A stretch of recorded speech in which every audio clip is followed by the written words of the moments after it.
Okay, hello, welcome back to Raylib Game Jam Day 2. We're creating this this kind of spaceship shooter here where enemies can merge. Everything is a hexagon. That's what it is, a hexagon. Maybe the lives should be displayed as hexadecimal. Maybe everything should be hexadecimal as well. I just realized that is a thing that could have been the interpretation of hex as a theme. So I could have made like some kind of programming reference or something. Who knows? Anyway, enough about that. Yes. So yeah, so last time we were testing the merge thing, which now should be working there. Enemies go together, they merge into a stronger enemy if you allow them to.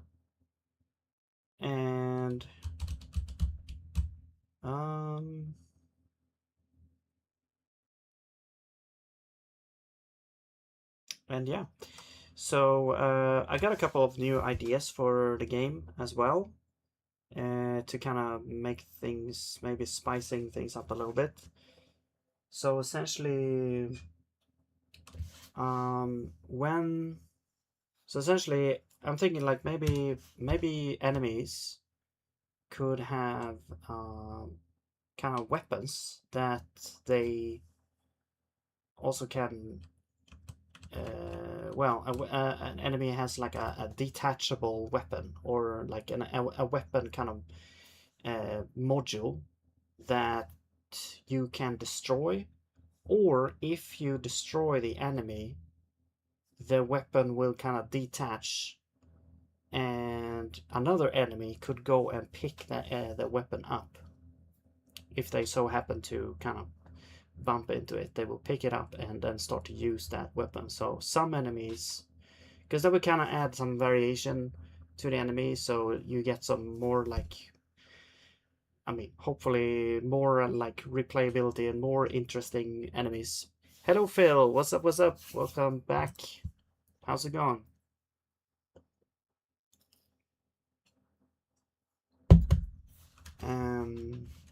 And I made some graphics, new graphics, just a little bit here before the stream here. Some like this kind of very simple bullet type. I'm thinking of maybe also lowering, like making the player, like the player and the like the enemy like lower resolution, or maybe like zooming in a little bit. Maybe. I mean, we could try it right now, actually. We could try... we have screen size 27, so we won't touch this one, but this one we could, for example, say that we divide it by 2, for example. And actually, it's going to be hard to divide by 2 here. It's 5.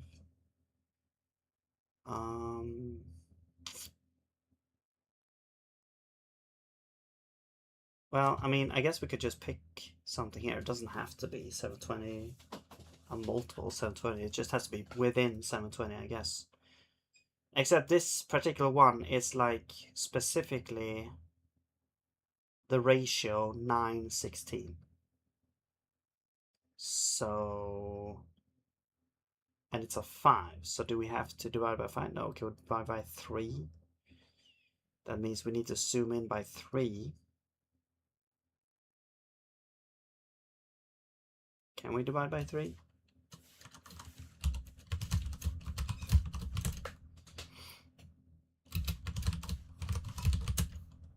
Yes.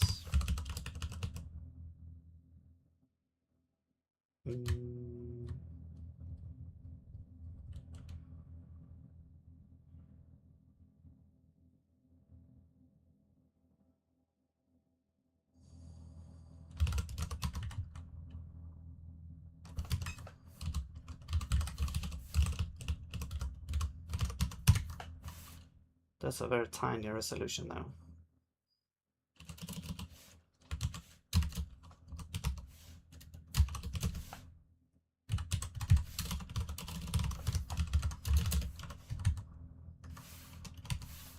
And that means zoom needs to be 3.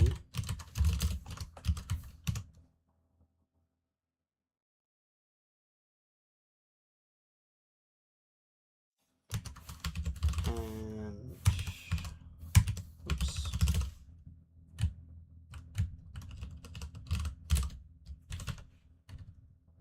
Let's see. By the way, can you hear me good, or do I have to kind of increase the volume here?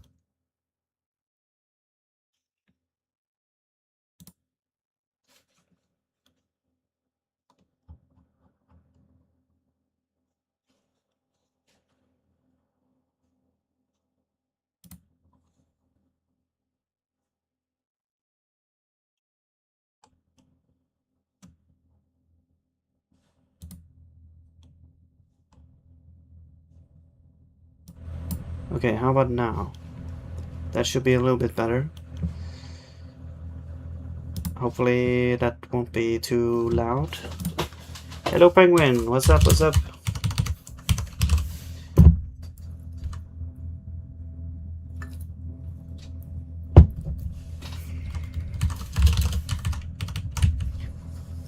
But now this does mean that we have a...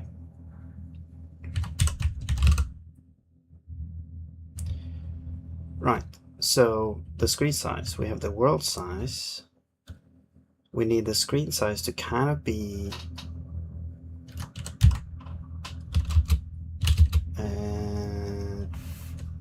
divided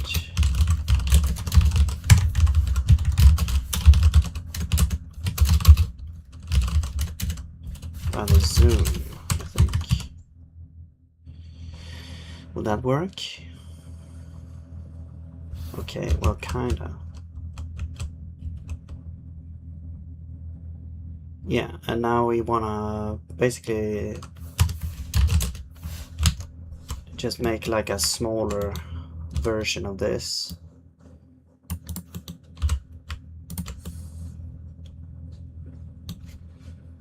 Maybe it's gonna be maybe this size, perhaps.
Yo, Blue, what's up, what's up?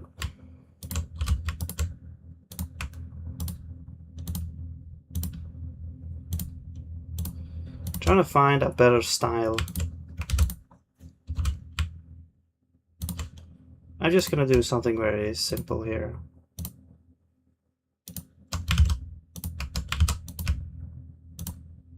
It's like a rupee.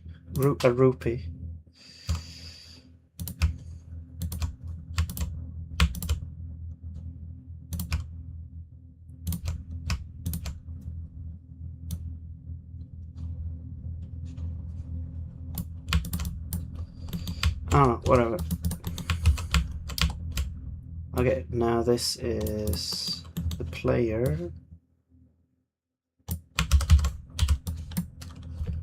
And oops.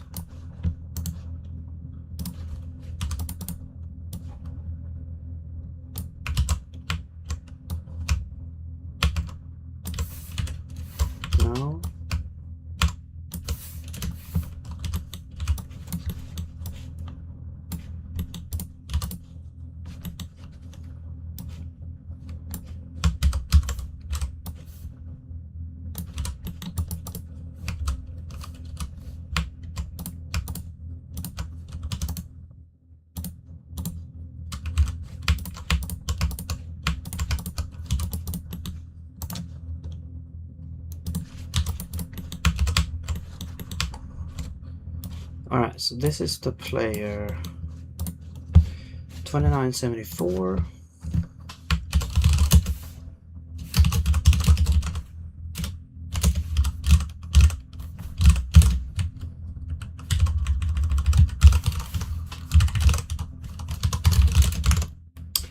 $17.31.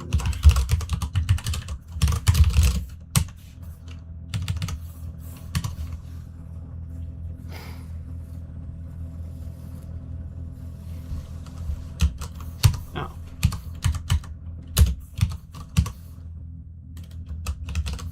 Oh, did I forget to export? Yeah, probably. Alright. Okay. So there's our little player. Alright.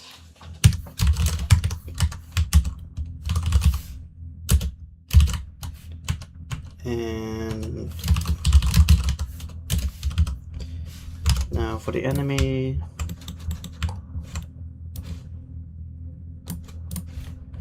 127, 5, 31, 17.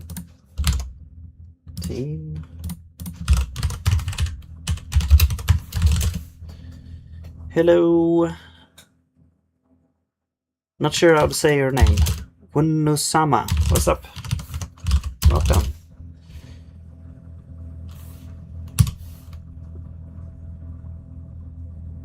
Okay, now the enemy should also be smaller. Oh, you saw the kind of the effect, the hit effect that happened there. So where was that?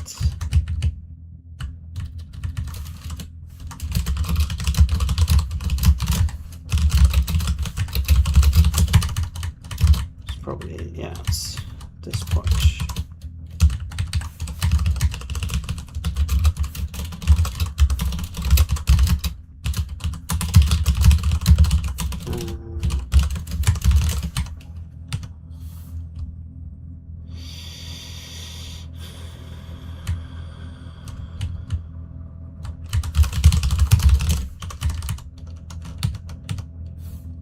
Renderable.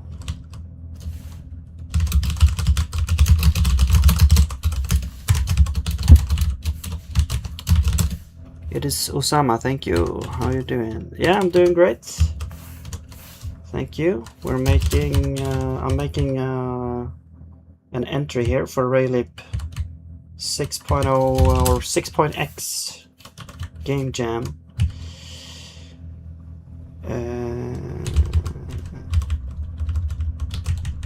Okay, let's get you as well, I guess.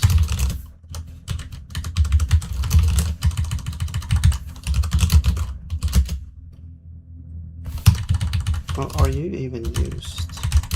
Yes, you are. Okay.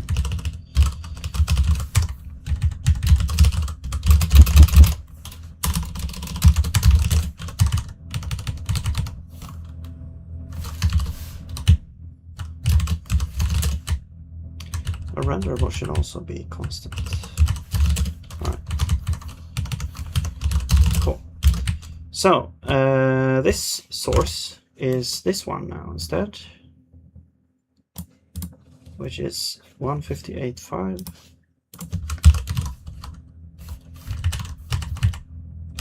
3170.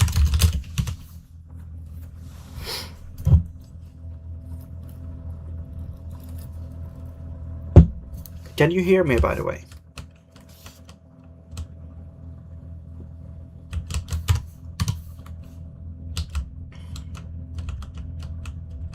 Okay. It's a kind of a small. I mean, now everything feels way smaller. I guess that was the point.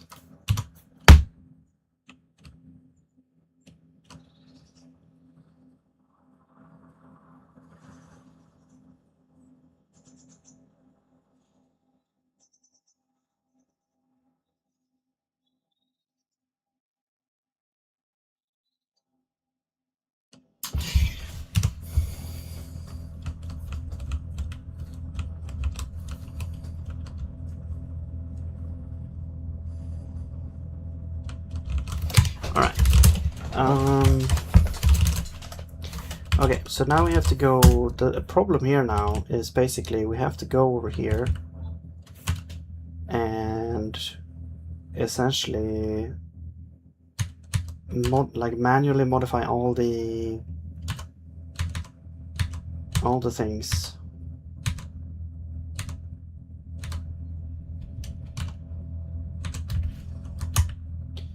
Like these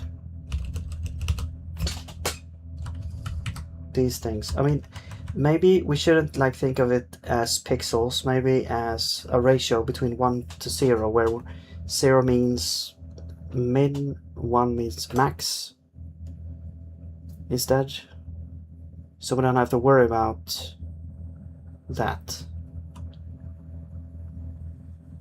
So let's say this is 100. Well, this doesn't matter actually. This one, oh, you can hear me, thank you. Looks pretty cool. Oh, thanks. Yeah, we'll see where this ends up. It's my first game jam. I'm not an experienced game developer, as you can probably tell. But I will say, you know, I've been working as a programmer professionally for 10 years. So I have programming experience, but not the game dev experience. But yeah, I always wanted to make, like, yeah, get into game development, and I'm not sure why I never really did, but here we are. So, well, I've been trying, but never really completed any project or anything. The problem though is that now we don't really know if we want to start at like outside. We don't know exactly how far we'll go. To be honest, like the dedication here, it looks like a good way to fun to learn. Yeah, it's always fun to learn. I think it's one of the good things about programming. Whatever you do, there's always more things to learn.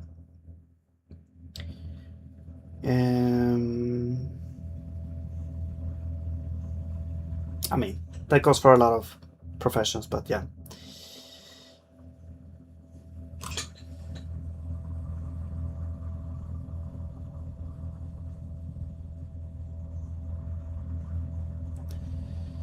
Yeah, well, I use AI in some, not in this project, because you're banned from using AI in this game jam. So no one is using AI here in the game jam, but I am using AI for some other things. Sometimes I use AI when I'm like totally stuck, or I need like an idea for something, or like using it as a tool to help me sometimes. But I do think that the act of programming is like a fun, like that's my hobby essentially. So I mean, I'm not doing it only to get something done. I'm also doing it because I think it's the activity itself is fun.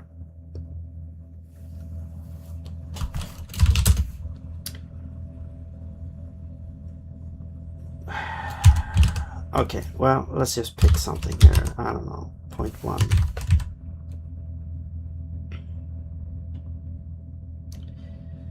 And this is weird, 505. Oh yeah, because this is like plus then. So this will be like 1.1. And this is the velocity, that's right. Now the velocity could also be kind of scaled as well. But the velocity is weird though, because we want them to be equal, probably. Yeah, let's keep the velocity probably the same. Or we could make velocity maybe be relative to the height, perhaps. So then we could actually say something like if we say 1 here, that would mean it goes through the entire screen vertically in 1 second. 0.5 means we go through half the screen in 1 second. Right, does that make sense?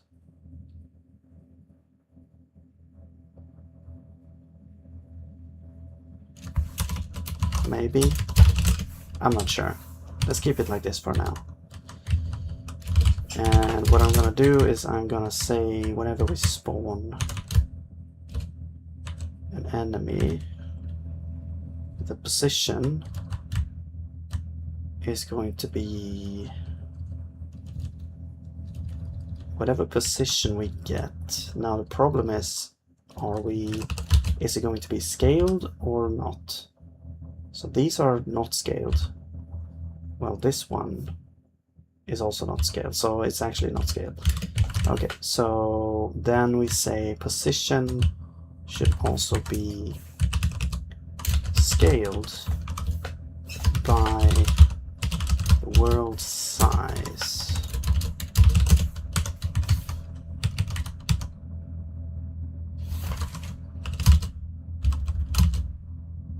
No, multiplied.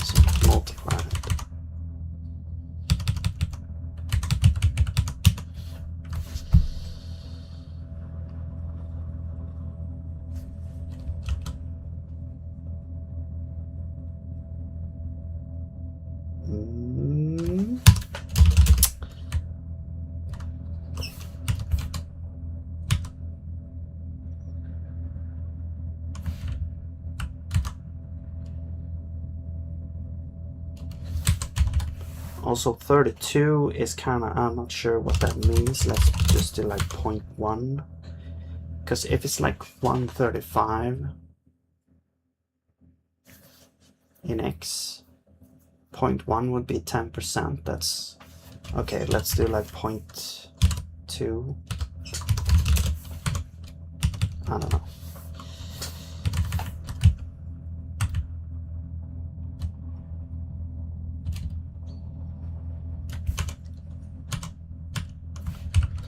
Okay, but why is that not working is the question. Let's go to draw and let's disable the side.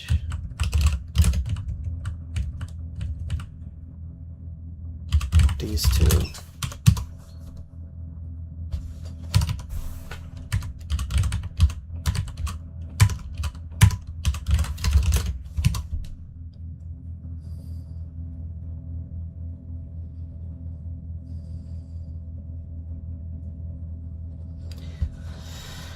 Okay, I'm not seeing anything. Let's log out their spawn positions.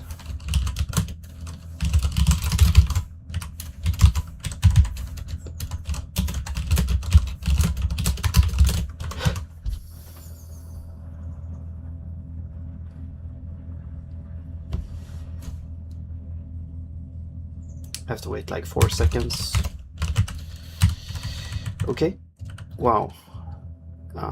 Why do we have 3, by the way? Okay, well, this looks like some kind of garbage. So we got like 39 and, well, negative 14400. Interesting.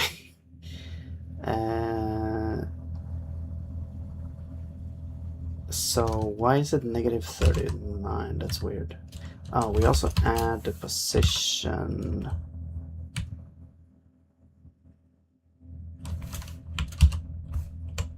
Okay, screen size is divided by zoom.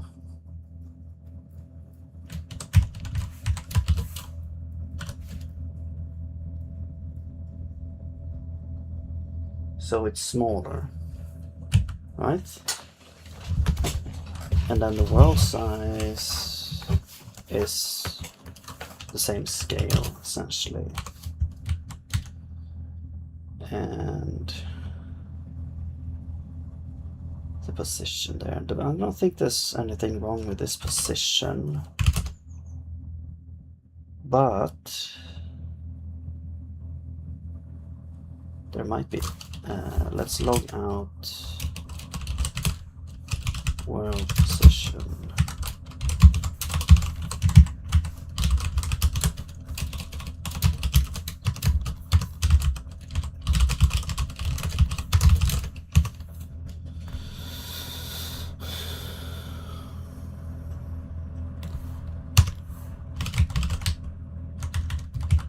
52.50. Okay, makes sense. Why did we get negative 144.00? World size is relatively small there, yeah.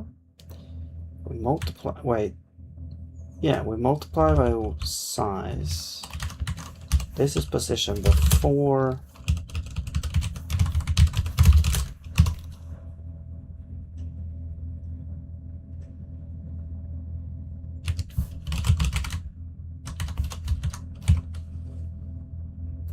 -1, -60. Why does it say -60?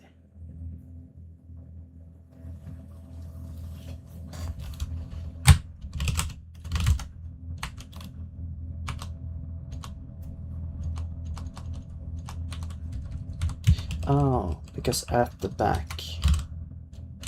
Right. So this is like -0.4, maybe?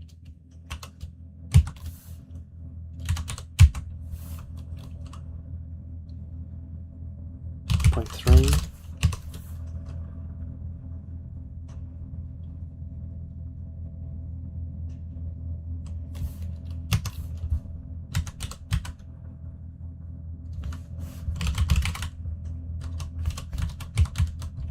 Okay, we got 39, -72, 2, -72.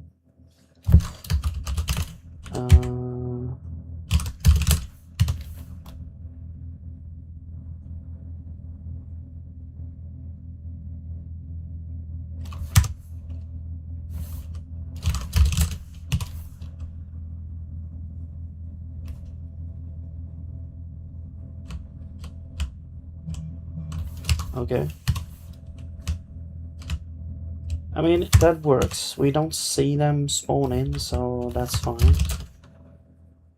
Now let's go back here.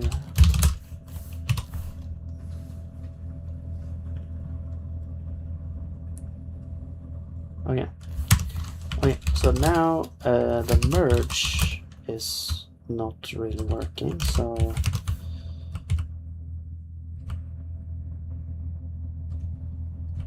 for some reason. Oh, because this okay, because this position is okay. So we subtract, and then we actually have to divide by the size.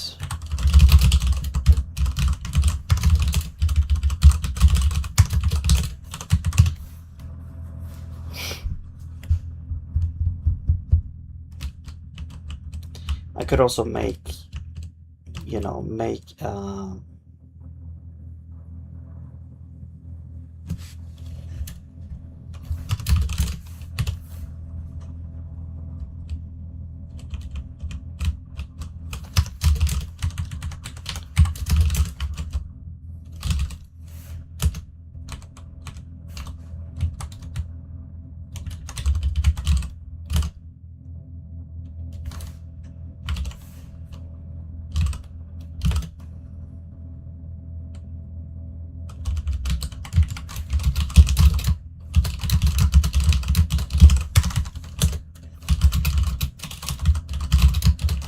okay, I'm gonna make this just super simple email here. All directions allow bottom. So if rows is allow, if it's not equal to allow bottom,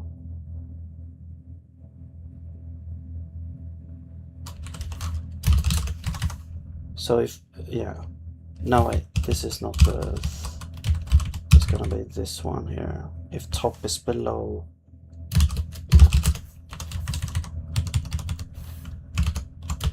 and so this will make it so that the bullets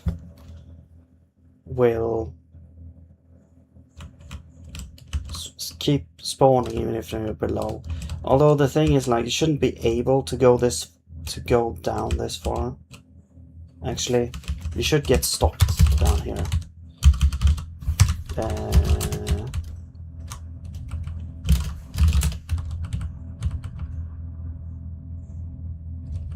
Also, just because the screen is smaller, I'm gonna also double the shot cooldown here.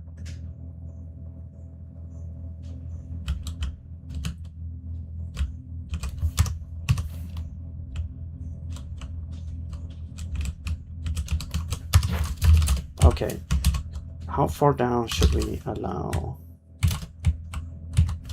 this to go? I'm gonna do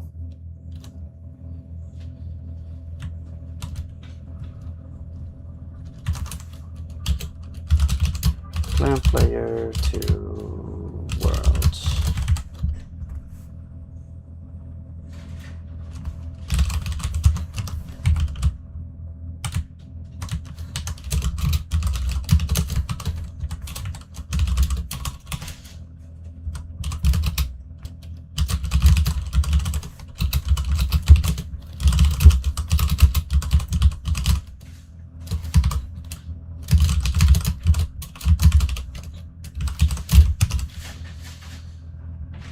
Actually, no, we need body, and then we also need a hitbox, which means we need game.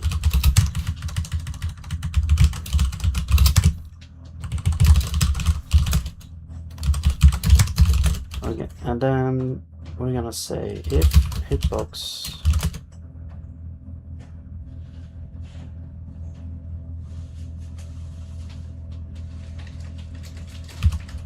left is less than 0, or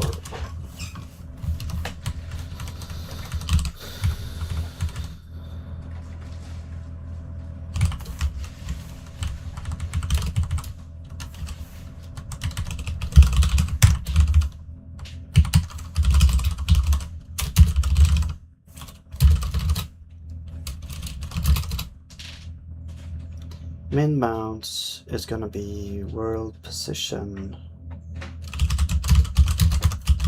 max bounce. Okay, so min bounce x, that means position is gonna be equal to min bounce x plus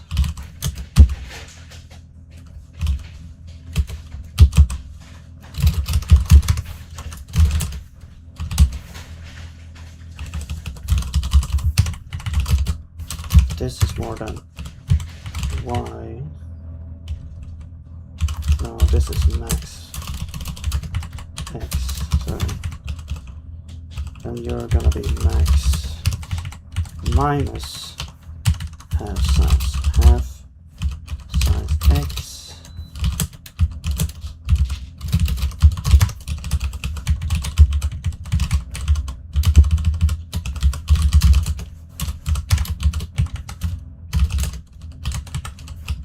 and then top, bottom, top is less than y. Oops.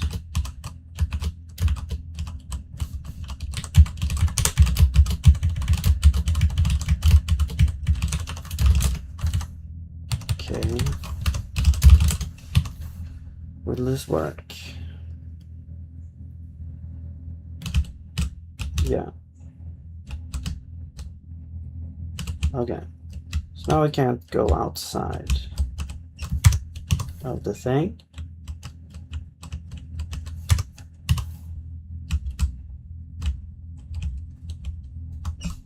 All right.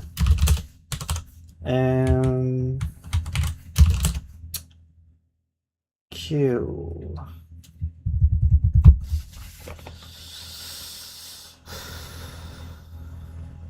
Okay, I'm almost like now we have more. We could try to zoom out a little bit, like 2 or 2.5, maybe, just so we have a little bit more space, because it feels very cramped right now.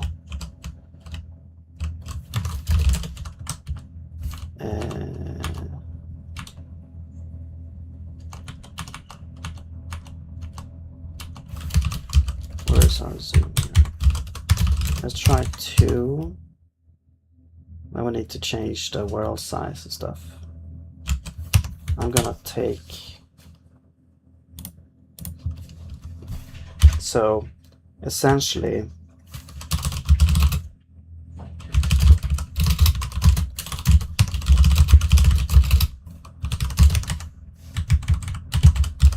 there's gonna be base x over,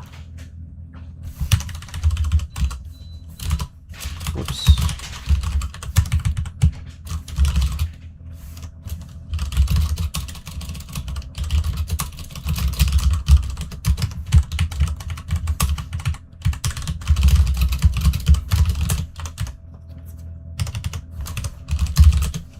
right.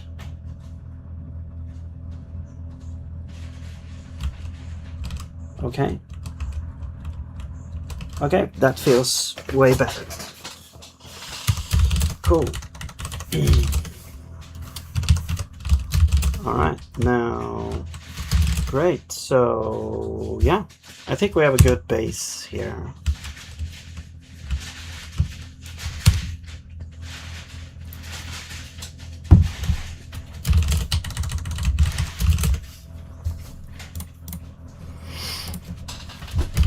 Cool. So now we can basically, we can zoom to anything we want actually. We could like even make this dependent on, you know, elapsed time.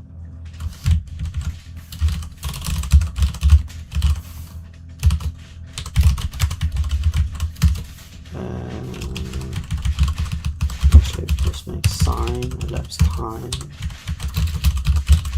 So this would be like 1 revolution every second times, so this goes from -1 to 1. So if we half it, should we go -half to half, and then we add 1.5, that should go from 1 to 2.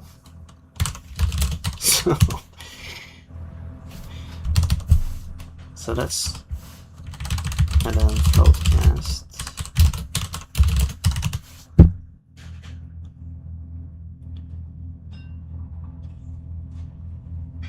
What the? Okay, that does not work because we are not actually changing the camera.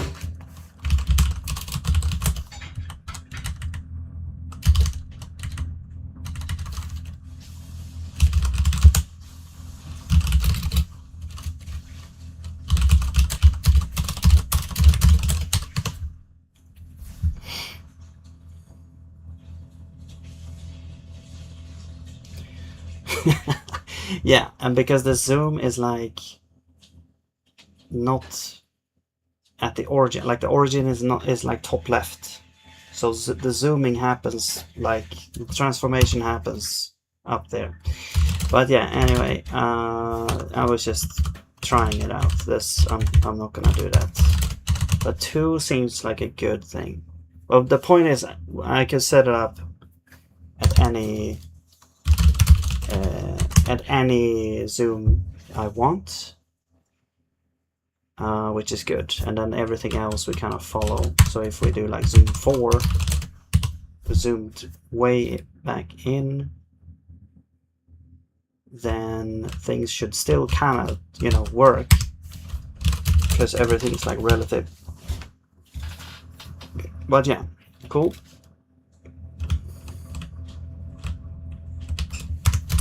Okay, anyway, so let's keep this going. So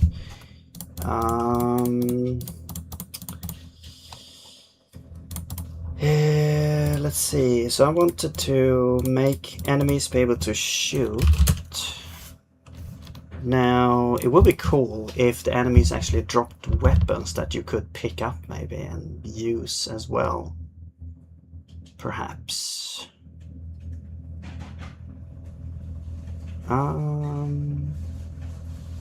Well, it's gonna be an issue if, like, how do you choose the weapon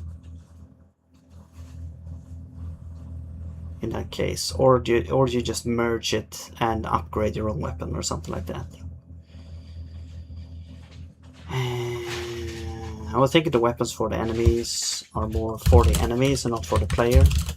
Yeah, that makes more sense. But then you would sometimes, you know, get player upgrades as well.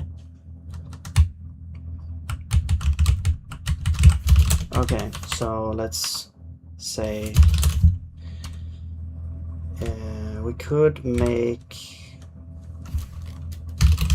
Let's make a component, I guess.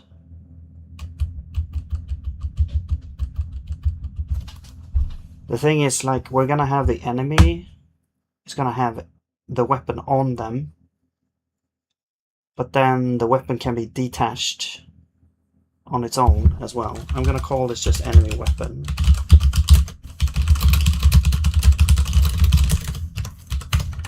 And I guess we'll have like weapon type.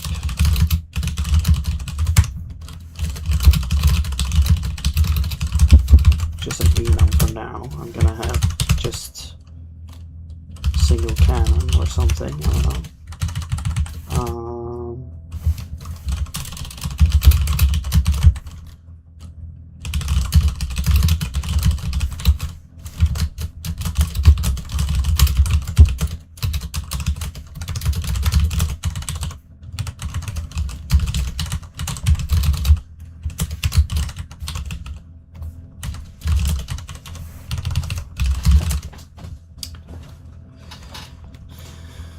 Okay, I'm gonna bake this into the enemy system just because it's, like, I guess the easiest way. Enemy update weapons.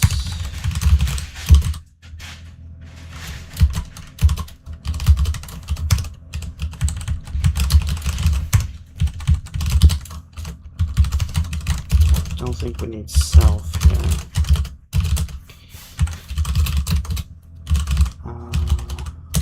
We're gonna go through enemy that has a weapon, enemy weapon, which we don't have yet. Oops.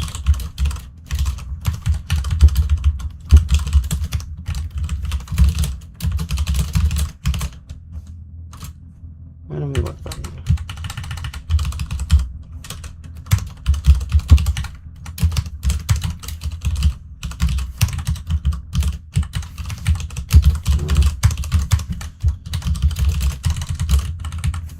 So I guess we'll get the weapon.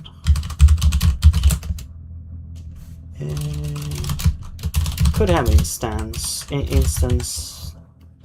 on it as well. We'll get the weapon, and I guess we'll check. We'll have like next shot at.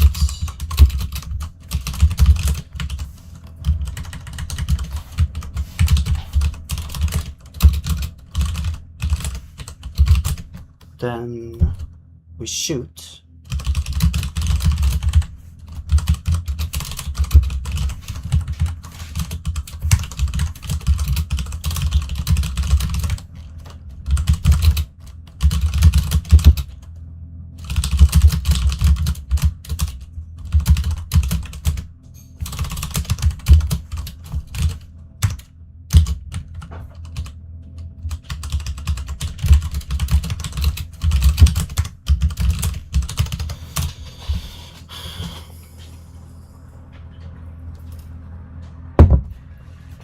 Okay, so now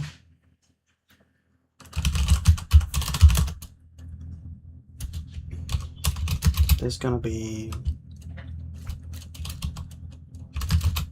cooldown.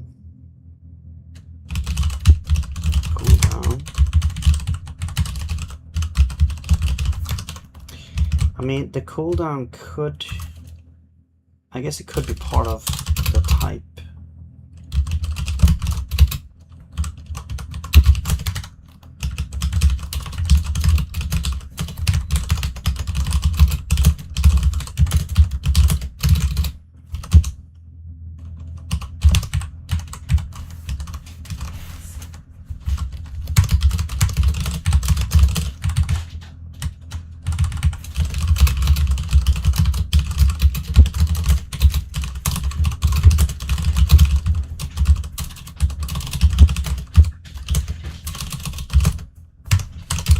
Come on, man.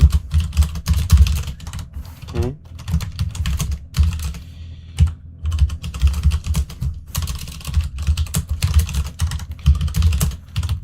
Alright, and then we're gonna spawn the projectile, so that's gonna be, oh, we need game, then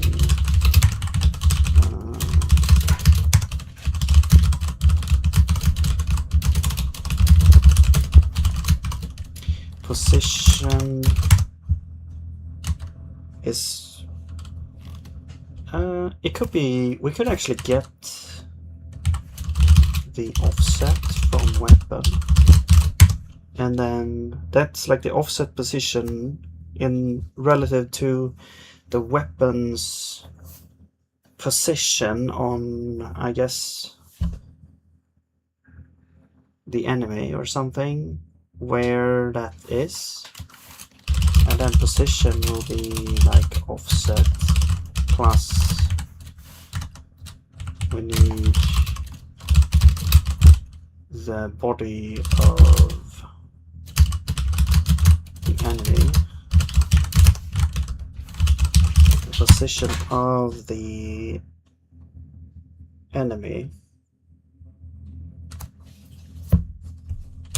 and then we might add some kind of, I don't know, some kind of anchor point to where weapons would like fit on the enemy or something, but let's do this for now. And we could just have this offset is a vector,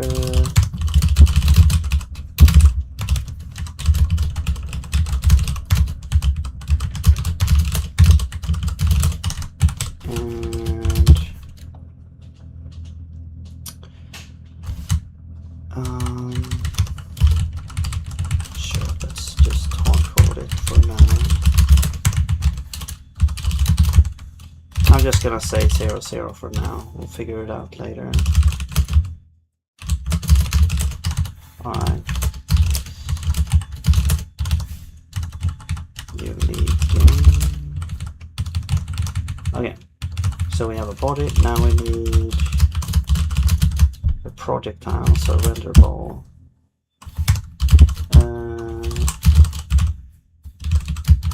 Which we should get from game in its spite. And here we can just, I'm just gonna grab one of these maybe, or this actually. 2838 713. Hello, Dr. Crazy, what's up? Thank you. How's it going? We'll see how it goes. Okay. So now the enemy that has a weapon should use it to shoot. I'm gonna change the spawn definition. Also, well, let's change the enemy definition. The enemy definition is only has like and enum. Tier 1, yeah, it's a very simple definition. I think instead we need to change this into a struct where the tier is just the usize. And the weapon could be an optional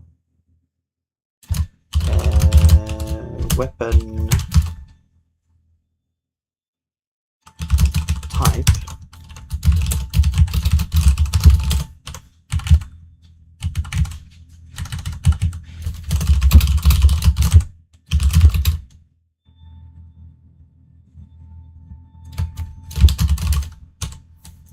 Yeah, good point, Dr. Crazy. I'll check it out here.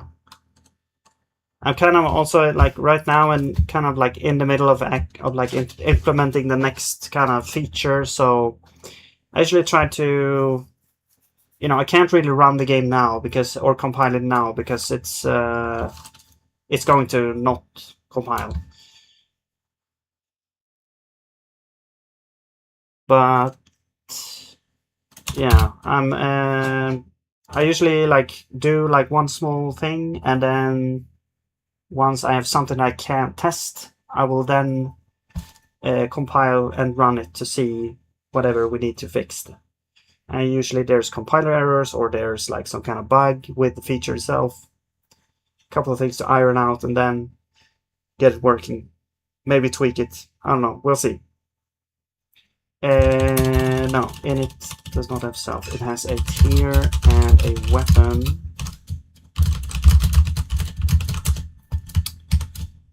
And we'll get this there.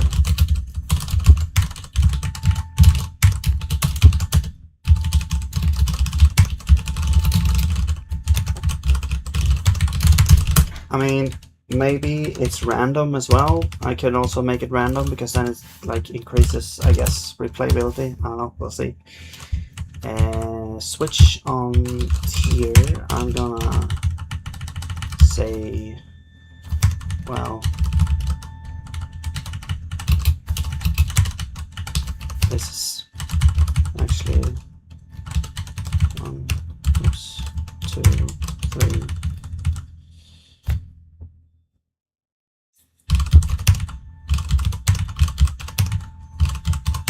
And now we need an else. Whoops. I assume enemy dev tier will scale health and damage. Yeah, exactly. So they will get more health, change behavior a little bit. The thing is the enemies also can merge. So 2 tier 1 can merge into a tier 2. That's the kind of idea. Because the theme, like one of the themes, there's like 2 themes in the game jam, which is hex. And that's why I have a bunch of hexagons everywhere. And then also merge, which is this part here. So one of the things is like the enemies can merge into the next tier. Else, I'm gonna just choose white, so we'll kind of see that it's not actually implemented. Health, I'm gonna choose, I don't know, 1, doesn't matter. Velocity, oops. Sorry, I see 2 and I write 2, even though I should write 1. Okay.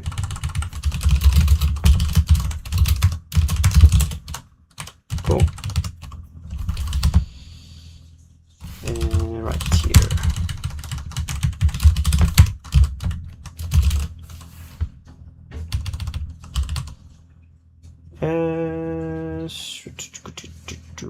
Right. So now we have to say init tier 1, which is 0 actually, and then null, and then null. So I'm just gonna try this to see that that works once I fix these issues. Tier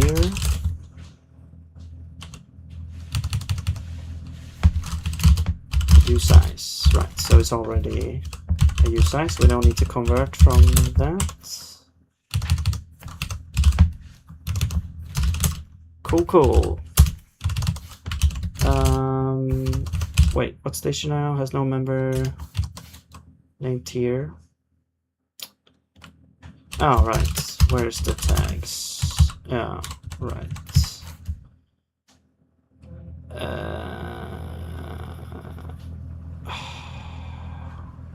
Oh, well, now it's kind of arbitrary, so we actually just say 4. We kind of just decide it's 4. And actually this doesn't work because now we need to say init tier +1 and no weapon. Okay, so let's see. We haven't added any weapons yet, but I'm gonna just try and see if this basic stuff works. Yeah, it seems to work. Cool. Okay, so let's add a weapon to one of these guys. So we'll add this weapon here. Now it's not going to do anything because we're not doing anything with this value. So yeah, it still works, but we have to go over here and to check if we have a weapon defined. We need to add it. So I'm gonna add a weapon, which is this weapon here. Okay. So now this guy should actually shoot us, perhaps. There we go. There's a a bullet up there.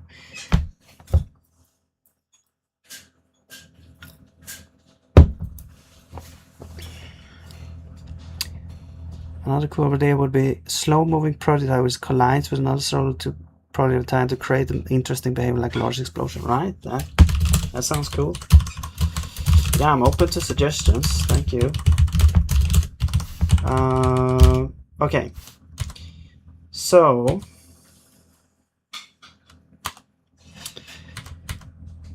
where are we now? It shot the thing, but yeah, the thing, like the projectile, does not have any velocity, so that's one thing. So let's get the body out and set the velocity, to, let's set Y to some kind of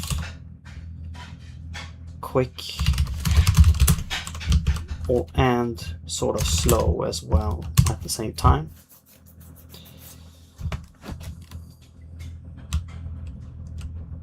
Okay, well, that's too fast, I think.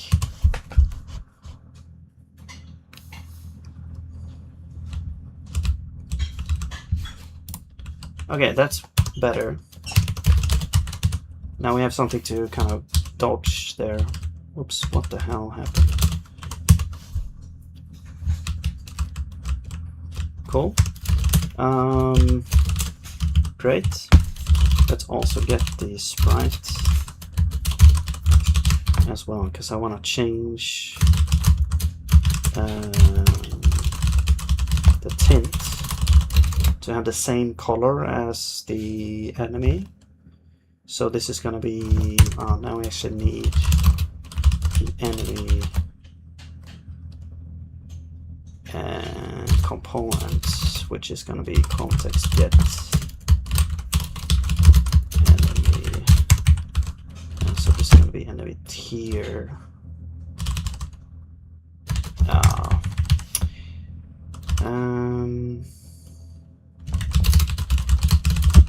it's gonna be like, we're gonna have to do something like this. Actually, we could actually keep the weapon.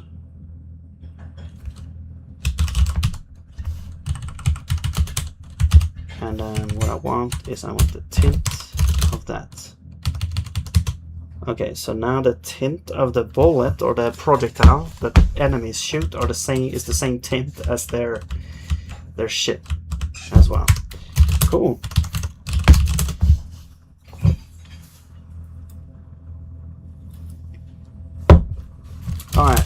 We should probably make it so that we can actually take damage as well. So what I'm gonna do is I'm gonna add damage on touch, maybe components, and it's gonna have amount of damage. We're gonna have what do we want? I think destroy source.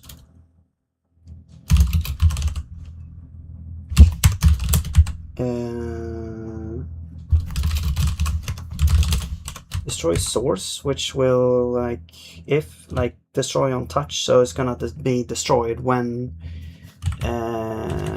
it's touched. So very useful thing to have there. And I'm also gonna have, I mean, we could have like target if it's like the enemy or the player, but I think this is just gonna be, this is only gonna be for the player. And then later maybe we can add things like damage type, or you know, whatever you want to do with this. Let's add this as a system here.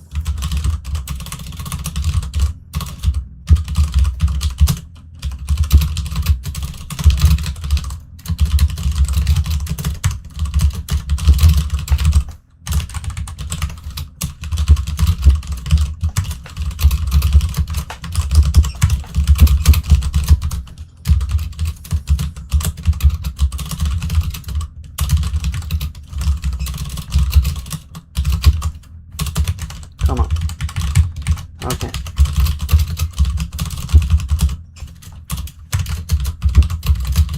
So we'll need things with bodies and with damage on touch, which we don't have yet in here, so I'll add it.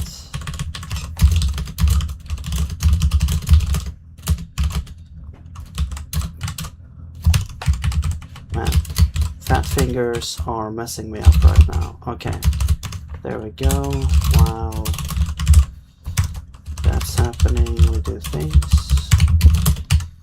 Okay, so we want to get the hitbox of the projectile or the thing, and then we also need the player as well.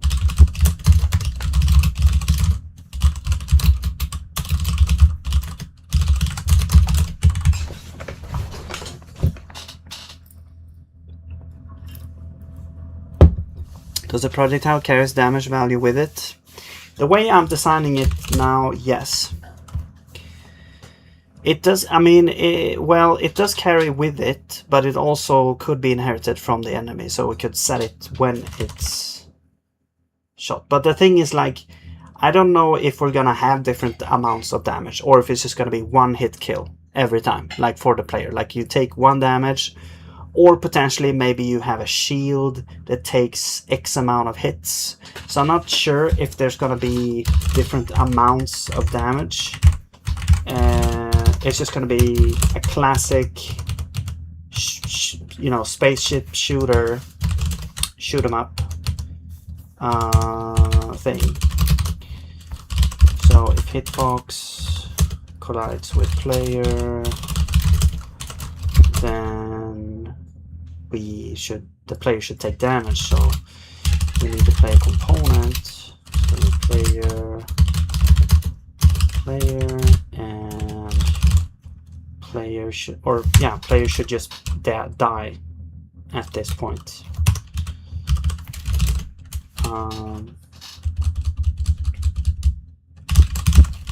just gonna have a function called player hit, and then we're gonna say if, and then we also want to have the dot.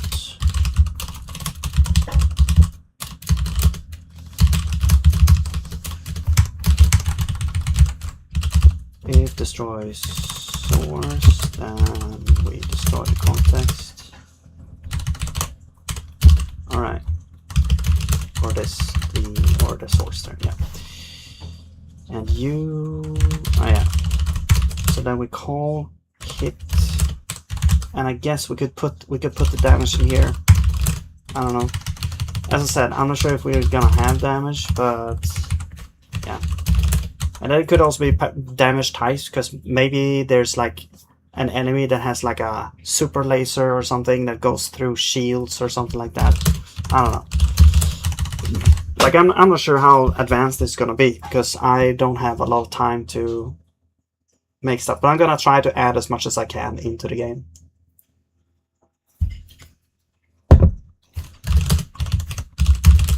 Like, this is my first game jam, so I don't know, I'm just trying my best here. Okay, so now we have that system, damage on touch.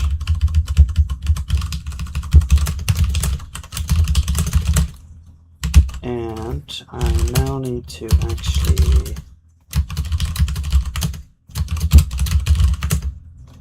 where the hell is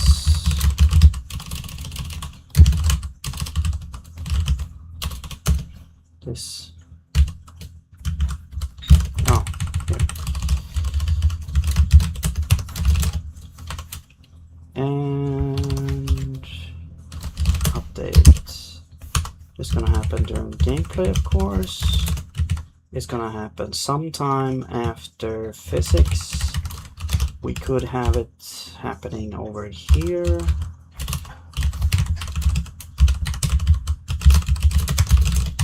There we go. Okay. Player component. There's nothing called hit, so I'm gonna make a function called hit.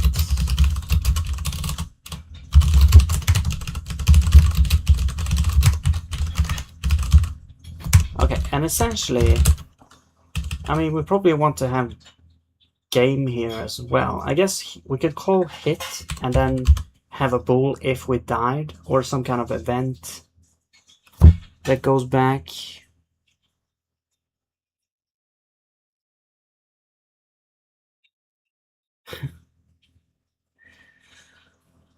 Okay, thank you.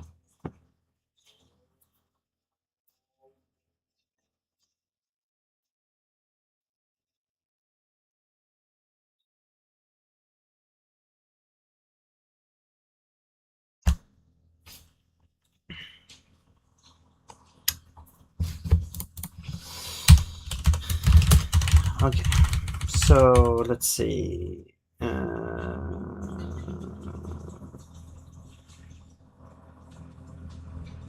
I mean, yeah, because now if we're gonna transition into like a game over, I mean, what we could do, probably, we could say destroyed at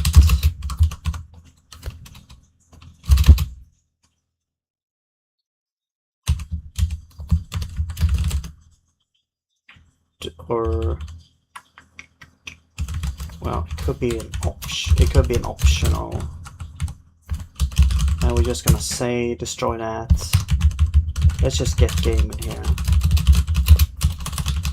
It's kind of weird because we're not supposed to have logic in here, but whatever, I don't care. I mean, I set the rules, so whatever. So we don't care about the damage actually, so there we go. And we're also going to decrease our lives by 1.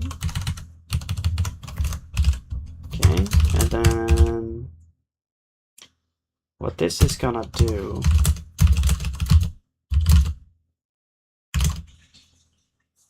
oh,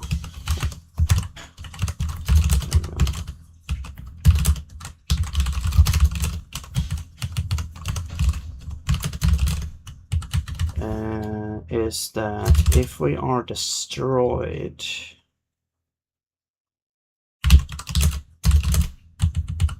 that means actually what we could do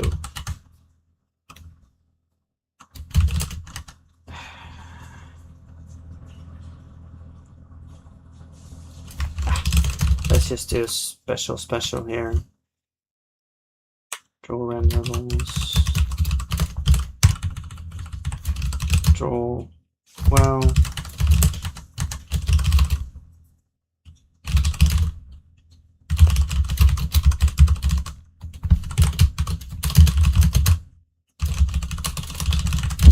If it's the player,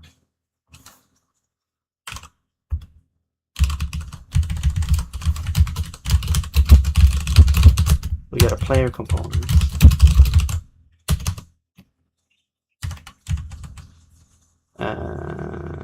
Yeah, actually, if it's the player and if we are destroyed,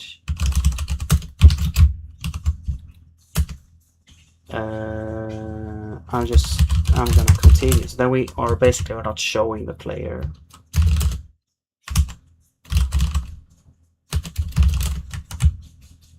And here is like,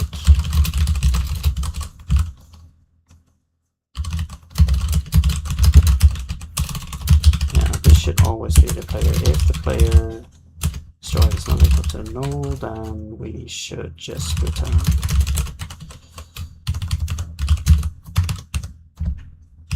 Okay.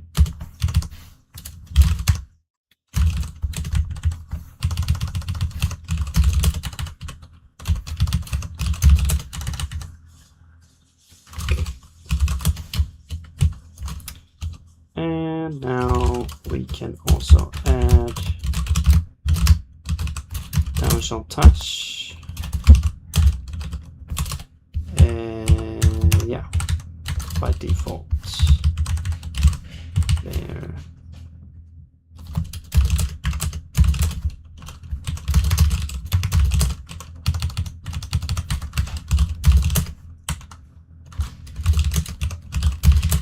Okay, Dr. Crazy, I think you are some kind of GPT EN. Is that correct or no?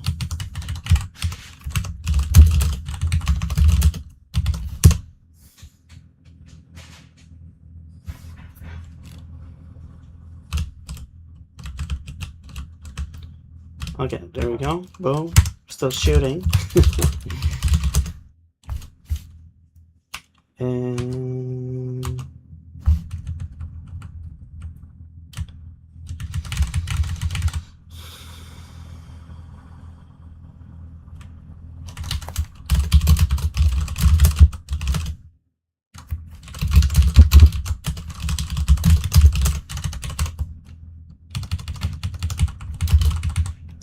well, we'll do this first here. Okay. Cool.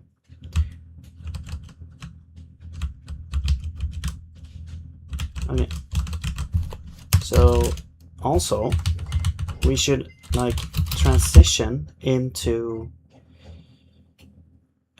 well, if we're destroyed at, and we're gonna have like respawn time, I don't know, 3 seconds, 4 seconds. Is that too much?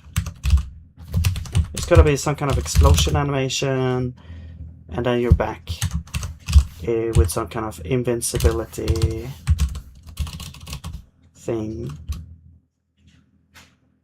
So basically this will be, yeah, so we'll get destroyed at, if destroyed at less than, or if destroyed at plus,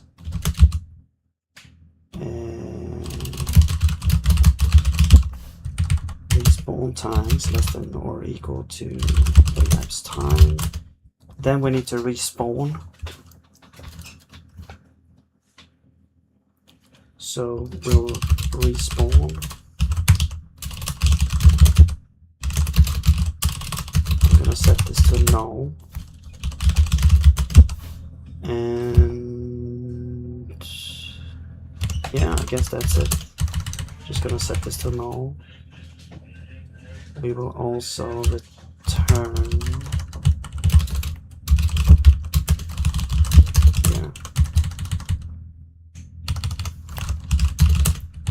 Because if we haven't respawned yet, we shouldn't do anything here.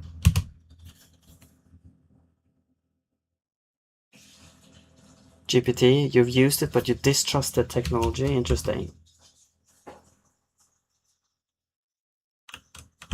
Whoa, and there you go. There's the issue with this part here. I'm just gonna set you to elapsed time plus instead, and that will fix that issue.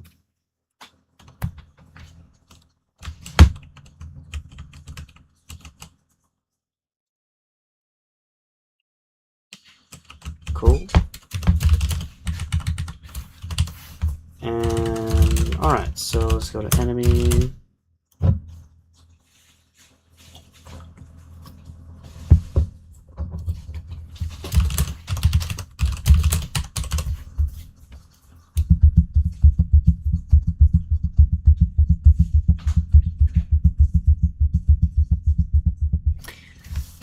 Dr. Crazy, okay. How many R's are in the word strawberry?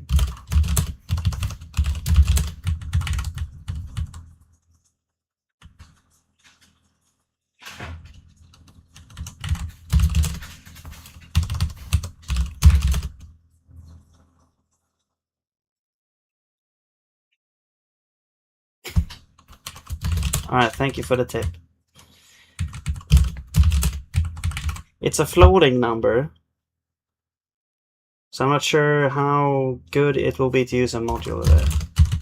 Unless we round it first, perhaps on... Oh, we have to, because it's in seconds, so if we want it to be less than a second, or we have to scale it by whatever division we want. And then round it, and then do a module, I think. That is possible. But then we also need... Yeah, but that's... But we're using it to check, basically, if we're dead or not. Then I would need, like, another flag. Or something. It's easier if... Because the thing is, like, you also want it to be invincible, right? So... Then it's easier to just add an invincible component. And then we'll like check like, okay, are we invincible? Then we don't do any damage. And while we're invincible, we're like blinking as well or something like that. Okay, what are we doing here? Right. I want to look at the waves. So let's bring back the original waves here. However, these values are not great right now. So this would be kind of like maybe 0.3. This is 0.5. And this would be maybe 0.7. Okay.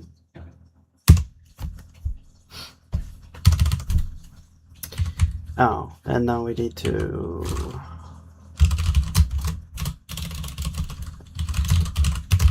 You know what? I'm gonna make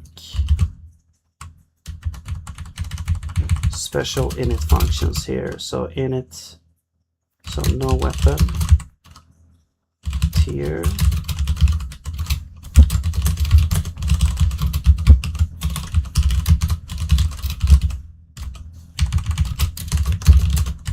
okay. So now we can say no weapon 0.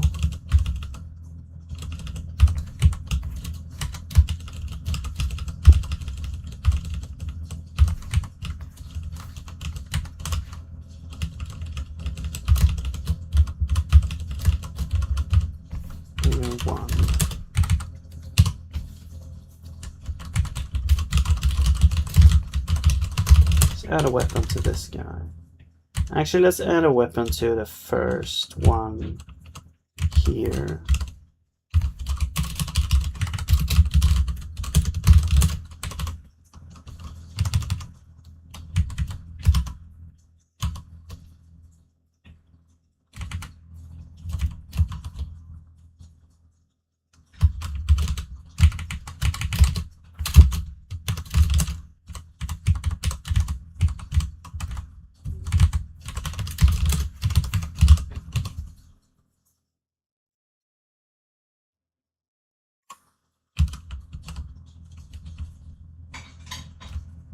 Whoa. Okay, they're a little bit too quick here. Let's change the velocities.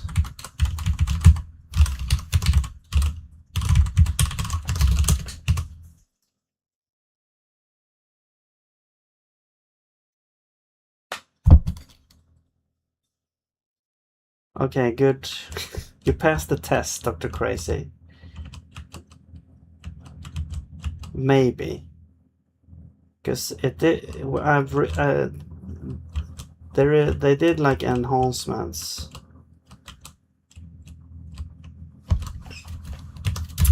Okay, you know what? The bullet should. I mean, to be fair, you're typing with like perfect grammar and no typos, perfect punctuation,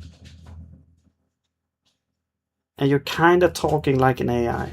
I'm not trying to put you down or anything, but I've had like a lot of bots in here, so my spider senses goes up when I see this kind of text. And the thing that actually triggered me was when you said, oh, never mind backseating again, except like when nothing was actually said, like you didn't actually say anything. You said like, got it, I'll stop backseating, you're doing really well. And then you said directly after that, oh, never mind backseating again. Like, what were you backseating again? The worst thing about it is that distrust a reasonable response to AI in general. Okay. I still think you're AI, by the way. Like, would you even know it yourself? If you were AI, I mean, are you instructed to say that you're not AI? Like you're trying to trick people into thinking that you're not AI.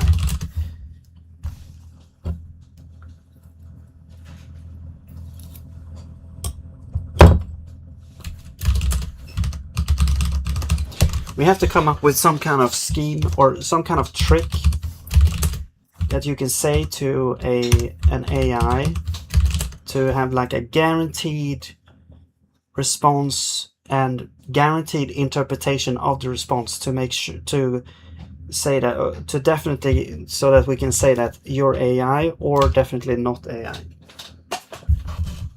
We have to have some sort of method because it's yeah.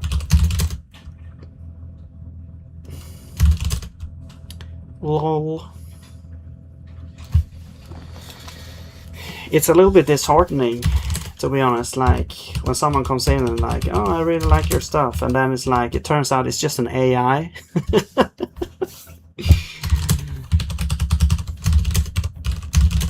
I mean, it's just like a cruel joke. Actually.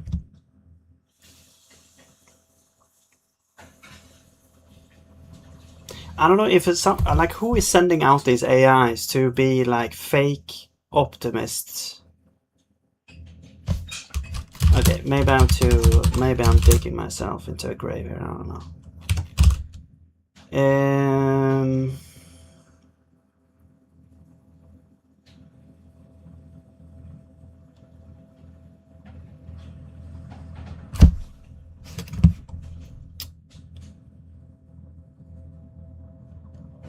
Well, but the thing is, you said you were backseating again. So what were you backseating again? If you go back and read your message and read like the history, it doesn't make sense. So that's what was triggering me to think that you were an AI. I still think you're an AI, by the way. All right, I'm just gonna get a drink here. Be right back.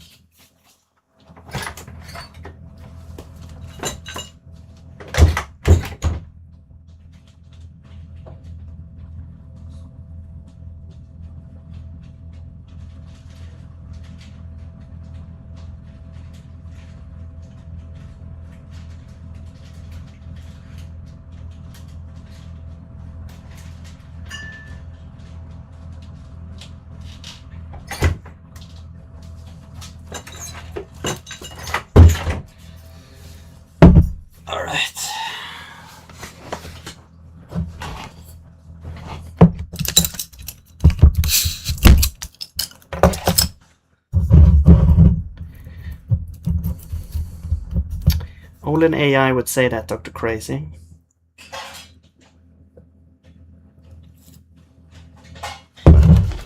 I am a human, I promise.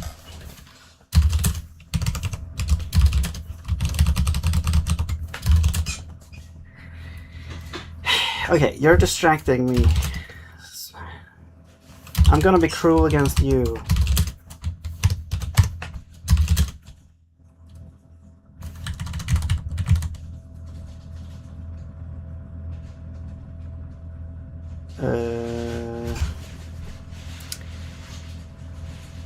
No, just kidding. Yeah. So I was gonna do is I was gonna say that the velocity is gonna be depending on the velocity of the enemy as well. So it's gonna be like, well, now the bullet's gonna be very fast, I think.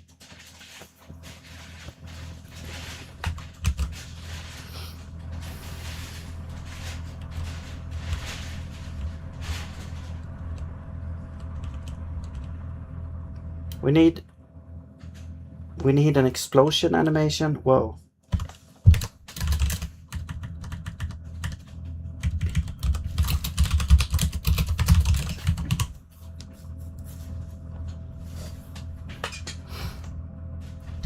Okay, we need like, I've been thinking about like an explosion animation.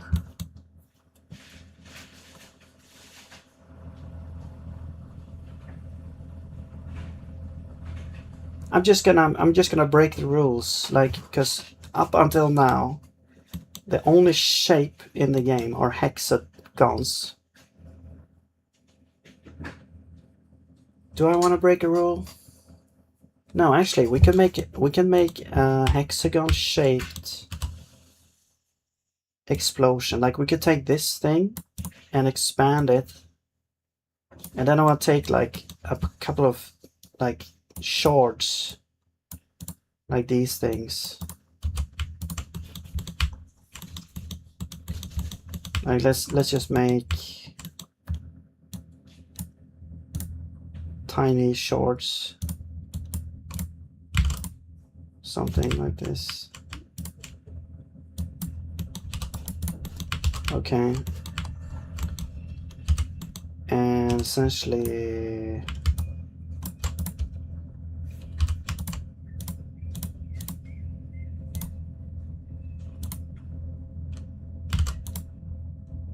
just do something like this.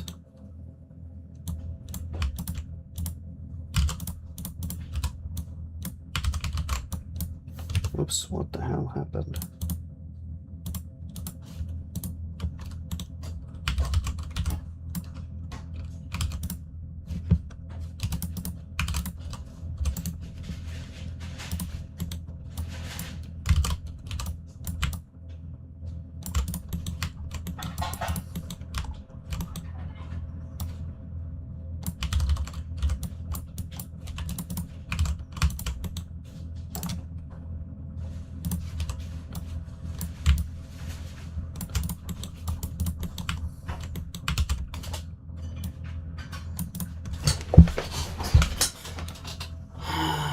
Five days to go, I think, for a jam.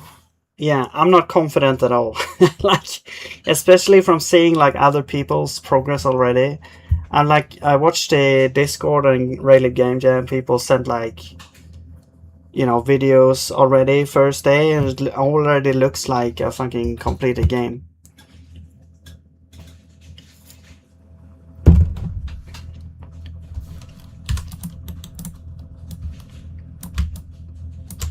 Okay, I'll do whatever. I'll do what I can. Okay, Dr. Crazy, you're not a big YouTuber, but you have some videos up. Okay, man. Cool. I mean, same here.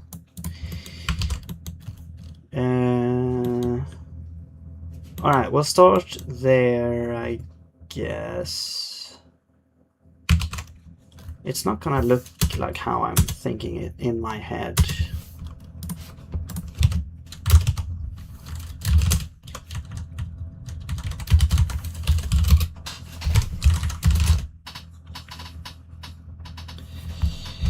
So what we're gonna do is I'm just gonna make like some kind of explosion, like no, actually, well, actually, you know what? When an enemy dies,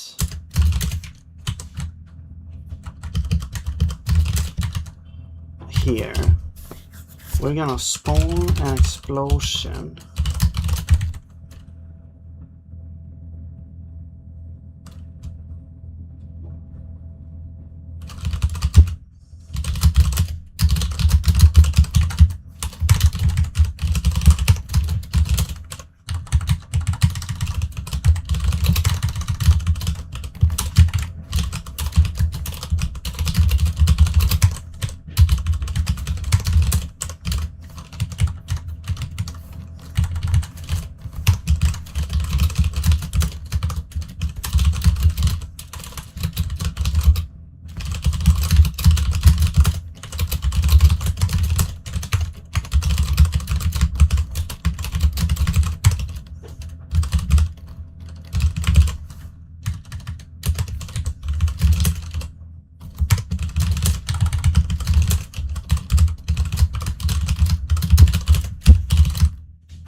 So the thing is, like, the explosion is gonna have a special renderable, I think.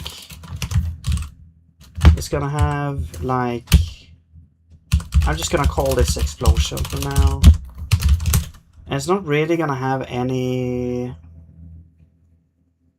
well, actually it does need to have a thing. That's a thing.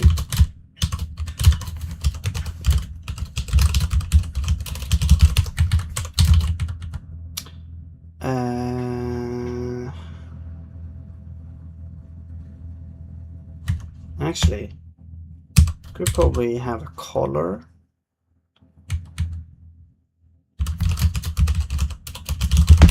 Yeah, and so we draw this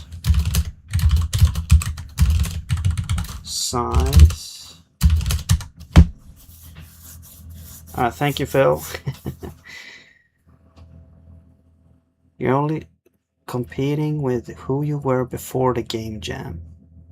Thank you, I guess. I still think you're an AI, because you haven't really been super keen on challenging that. Thank you, Piano. So the size is, well, it doesn't actually matter. I'm just gonna actually return like 1 here. Draw. Actually, it kind of matters. No, it doesn't matter. Yeah, because draw explosion. So what I want to do is I'm gonna have one renderable, which is the kind of the center explosion renderable.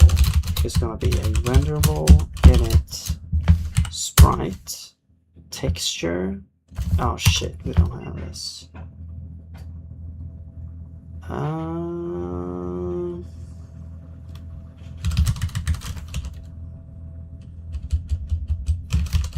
Okay, I'm gonna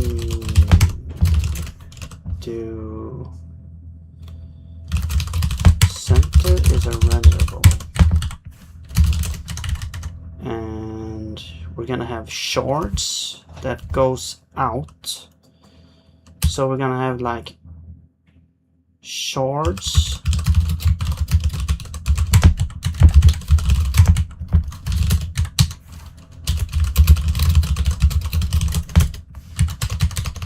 which is gonna have a renderable,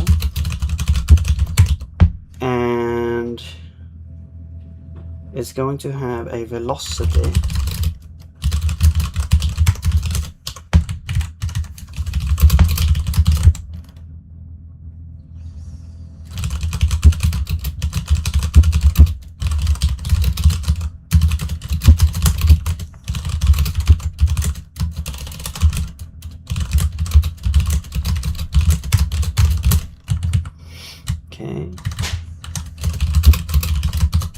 And then you're gonna have the center, shards, and color, which is going to be a color.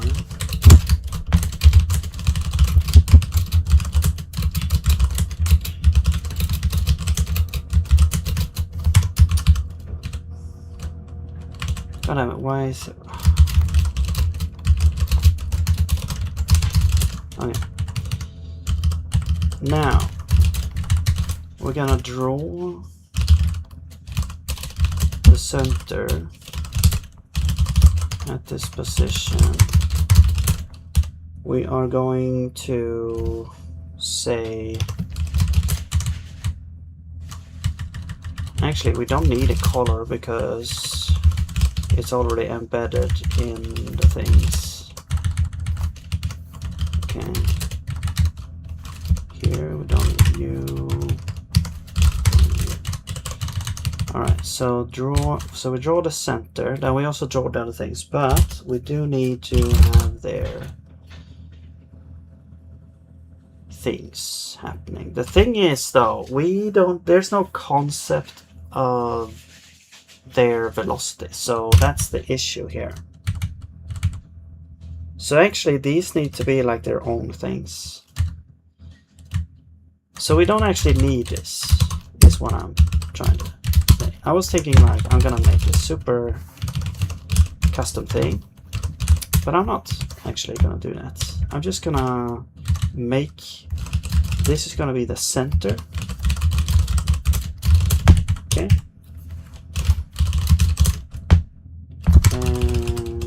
It's gonna be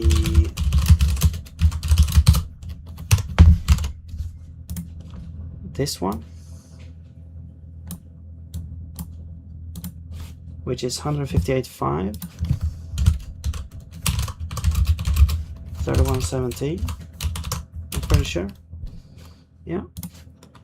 Okay, that's one. And then we're gonna have the shards. So the shards are gonna be like 6 shards. Could also kind of lay them out. I guess they could be like this here.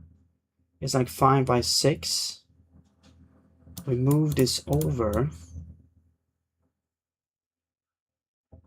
6. We move it over 6 again. Then we go back and we move it down. No, I mean 5. And then we move it down 6 or 7.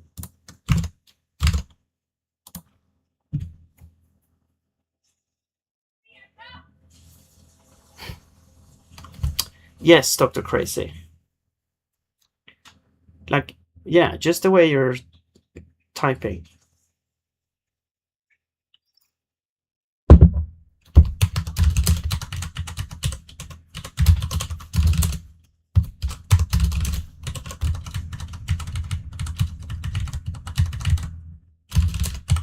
I mean, okay, so how old are you, Dr. Crazy, if you don't mind me asking? You don't have to answer. Okay, maybe, okay, don't, in fact, don't answer that.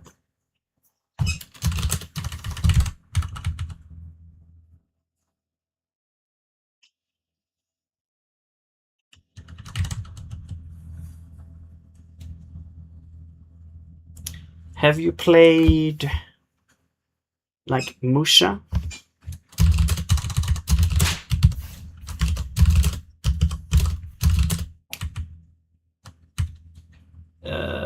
What the hell am I doing? You're right. Here.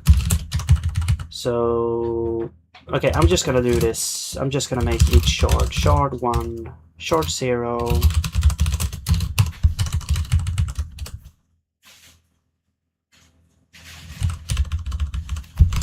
It's gonna start out, well, actually, let's do this here. So 193.7.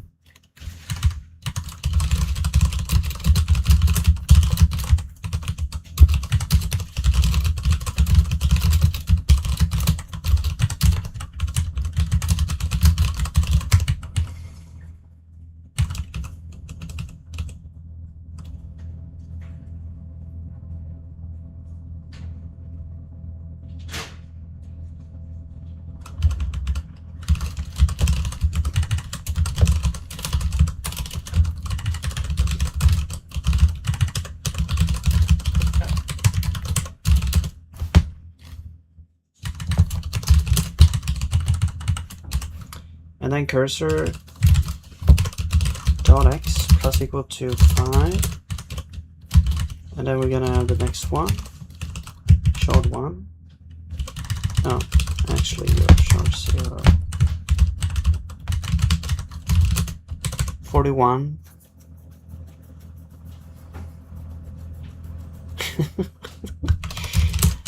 Okay, well you are sounding like an AI. You have not played Lucia? Okay. Do you know what Sega Genesis is? Or Mega Drive? Depending on where you live or where.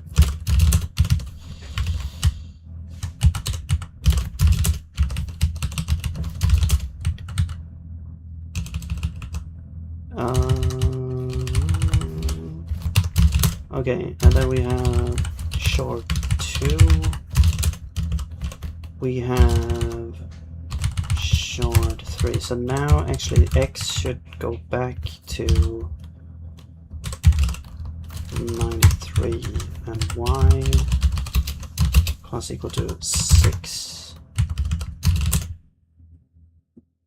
Last game I played like the one you're building was Ikaruga several years ago. When a hard game. Okay.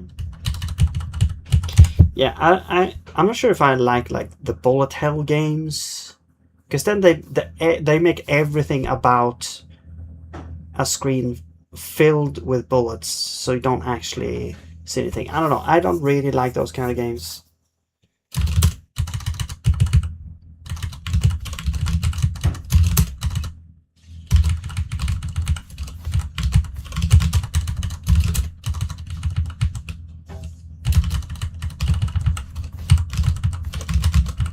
Okay, so we have these now, and we also want to get the short body. Let's just make this reusable. That's gonna be short 0 get body, and then short body velocity. So the first one should go. Let's just set you to be 1 0.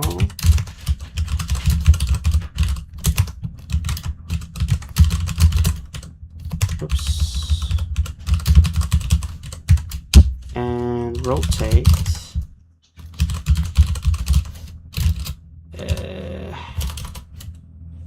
45. So basically over 2 plus over 4.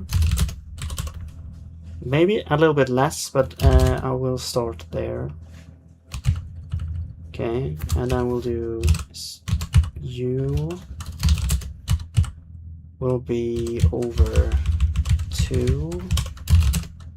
So basically straight up. I mean, we can also just say 0, 1 or -1 at that point. Scale them as well. I'll probably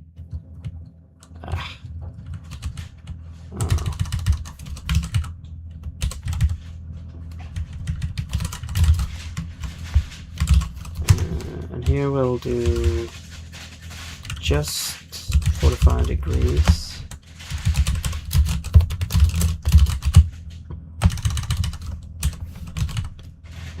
And then these are the same except downwards. So this will be like pi plus 45 degrees.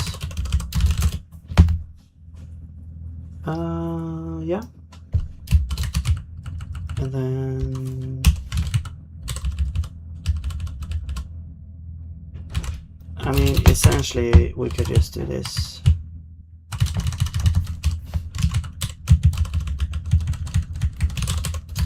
Alright. But it's all ones, so you need game now. Wait. Oh. God damn it.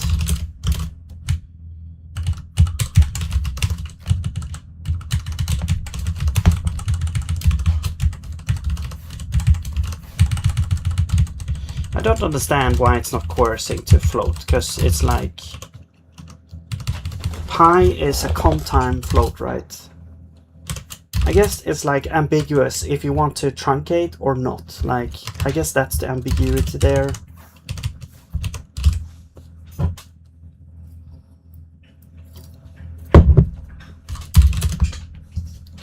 Alright, so we have a bunch of shards there now. But they all are like 1 here. So what I'm gonna do is I'm gonna say shard speed. And we're just gonna pick something here, maybe 50, I don't know. We'll change it later. And we'll just plug this in to all these ones here.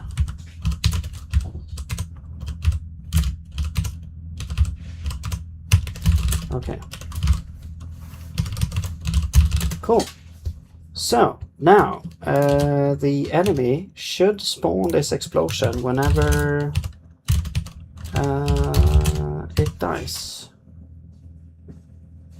And we'll see how that looks.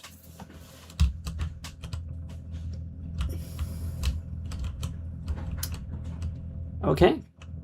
I mean, it kind of looks like how I want it to look.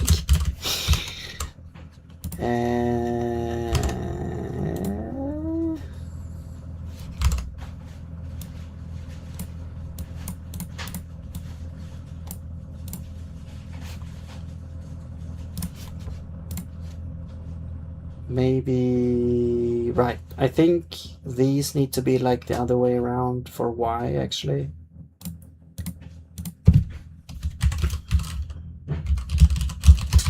The easiest way is just to multiply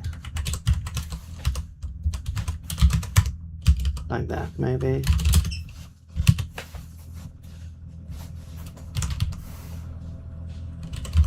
No. No, not 0. -1. Maybe. I don't know.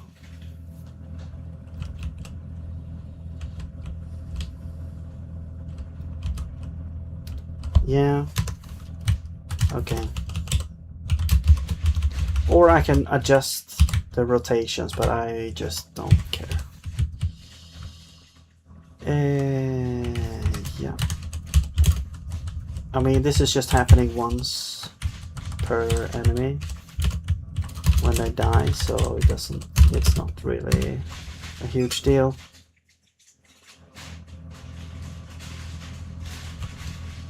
We could pre-calculate, store it in a table. Okay, there we go, except there's one missing. Also, one looks weird. Hey, cool guys, 1 AM here. Oh.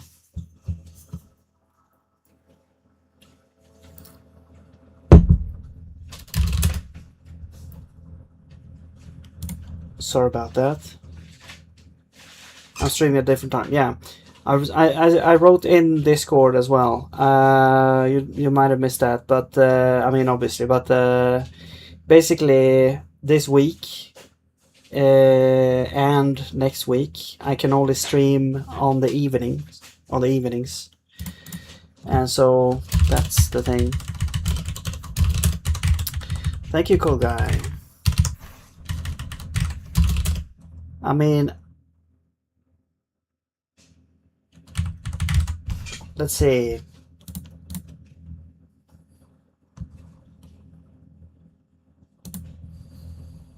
Short 0 is rotated. No.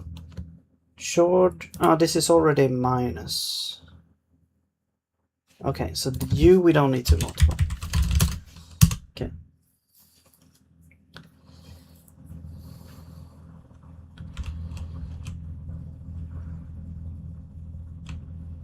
Boom, boom.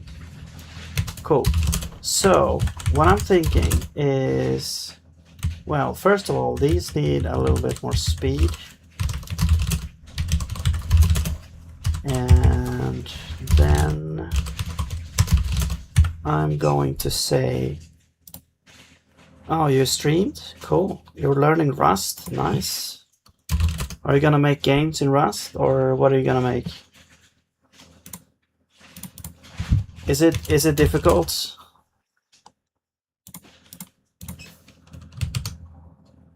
We're gonna add a timer, like a destruction timer. So maybe that's gonna be a new component. Because I don't think I have this in here. No. So I'll just add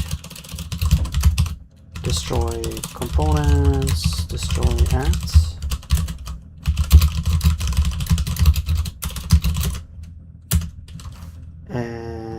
Destroy at. It's just a timer here.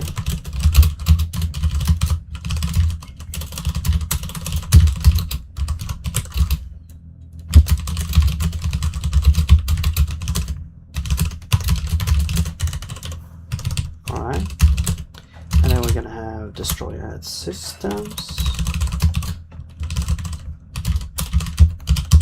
Actually, it could be part of destroy entities system, actually.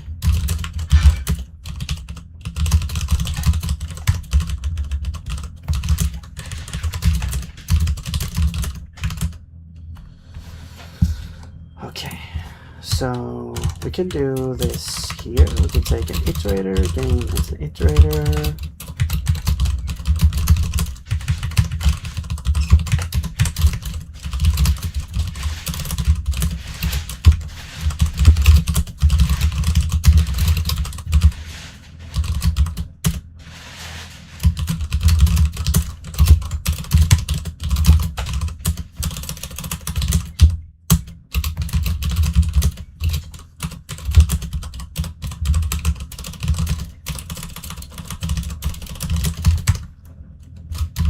Okay, that's basically it.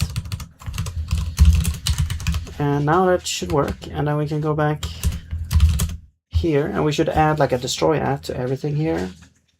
That is going to, it's just gonna be destroyed whenever, like, yeah, some timer there. So I'm just gonna add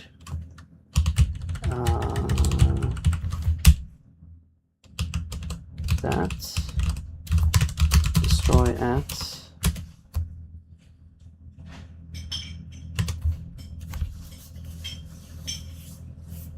If you're able to code in Zig, I think you can nail Rust. I mean, I've tried Rust. Like, the only thing that I feel like I need to learn to be able to kind of be proficient at it, I guess, is like, well, of course, all the kind of intricacies that Rust has, like, you know, it has its own kind of ecosystem of types and everything. But you know, when you talk about language features, like, I'm very familiar with the traits system, because it's like I've been doing Haskell for a while. I'm not super proficient at Haskell, but I know enough to kind of be very familiar with that type of system or feature.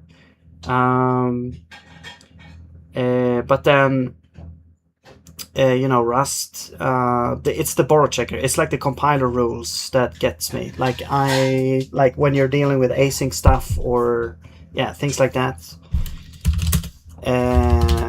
That is not, you know, like I need to kind of read up on how you're supposed to do things, because yeah, that is the thing.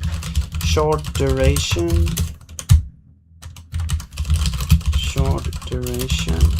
So I'm just gonna say like 1 second, and that's gonna be the thing. Oops, no.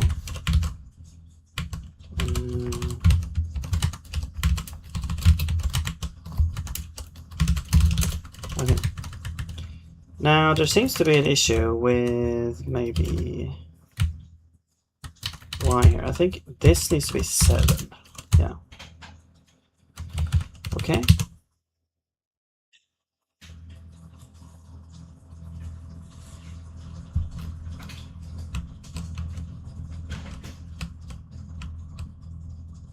Okay, you can see the shards kind of disappeared.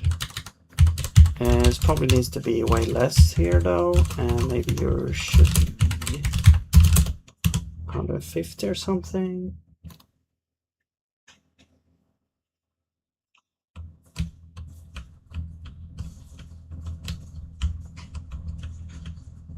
Yeah, something like that. And maybe, like you said, you know, Dr. Crazy, you're not crazy because you said something about randomness. I really like that actually. Now, what we could do is perhaps make the randomness maybe a tiny variation in velocity, perhaps. But I want to add one more thing before, and that is kind of like a gradient in the center sprite scaling, which we don't really have. So I'm gonna add another component, I guess. Scale gradient. Super weird. And essentially it's just gonna be like, I don't know, delta per second or something.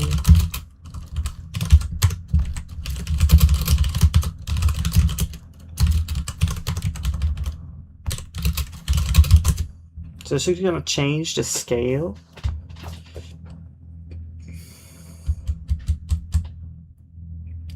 The trouble though is like, how do we actually scale it?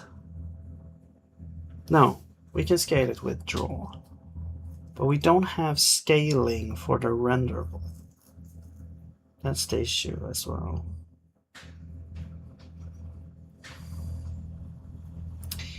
Are you an indie game dev publisher? Anything? No. I mean, yeah, I'm trying to make a game. When I'm not like in this game jam or making, I've recently made, like, in preparation for this game jam, I made a bunch of shorter projects. But when I'm not doing that, I'm making a Metroidvania game that I've been working on for like, I don't know, on and off for like 2 years or something like that.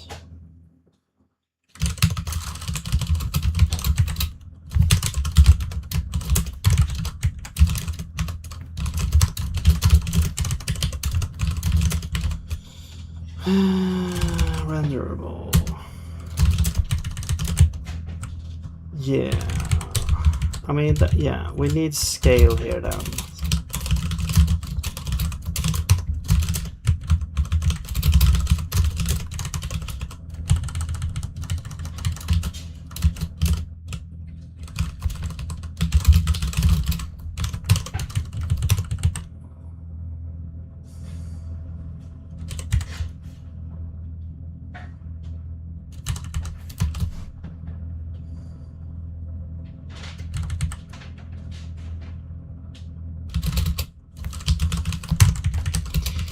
I mean, I'm not gonna implement this because we're not actually using this for this project, so I don't care. It's only the sprite.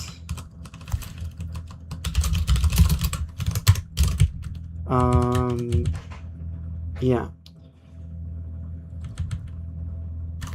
And the thing is, like, Origin also needs scale then, because we need scale for size as well.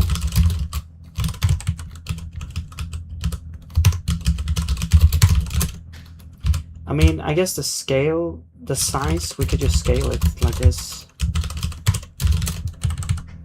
We don't need to like, yeah.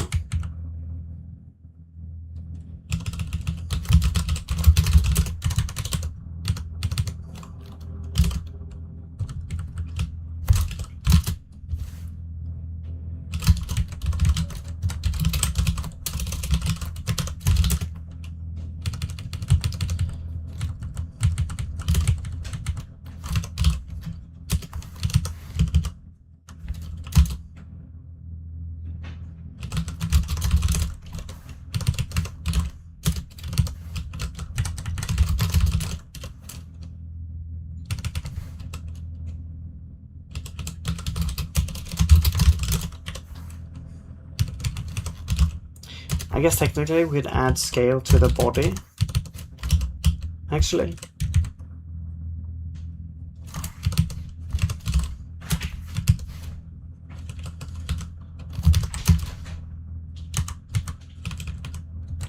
And here's the thing.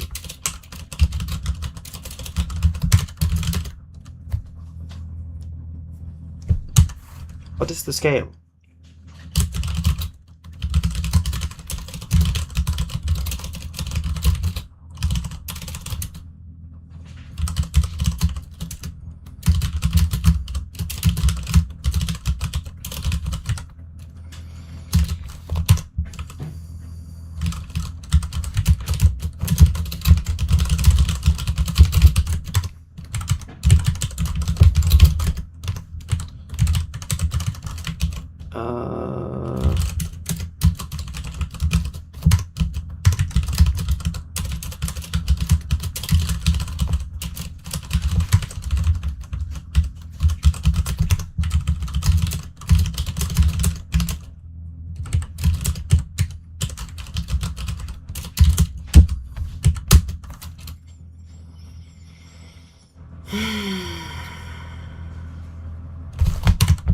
I'm just gonna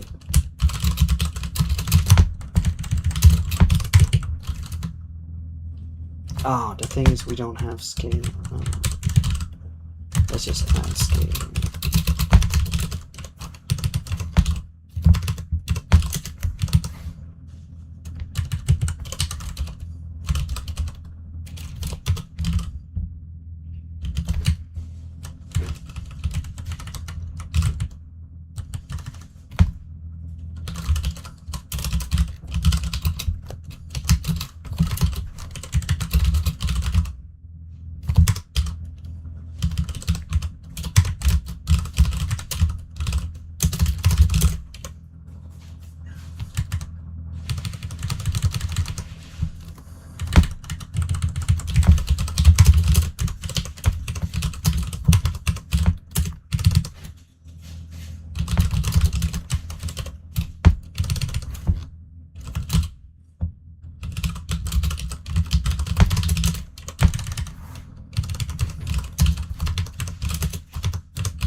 Okay, so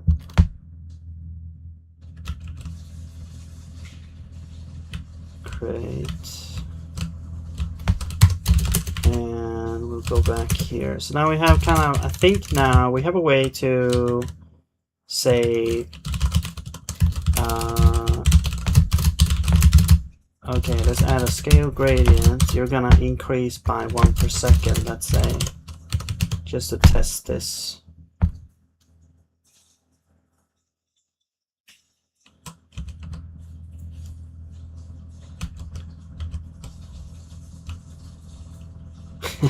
Okay, I mean, yeah, okay, I understand what's going on. So basically here, the destination size also needs to be scaled with the scale, so it needs to be scaled here. Now I'm not sure about X and Y though. X and Y might need to change as well. Maybe not. Okay, there we go. Okay. And also,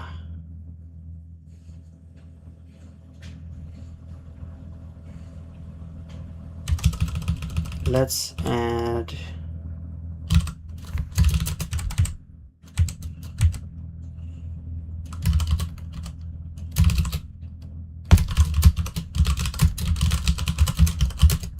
a fade.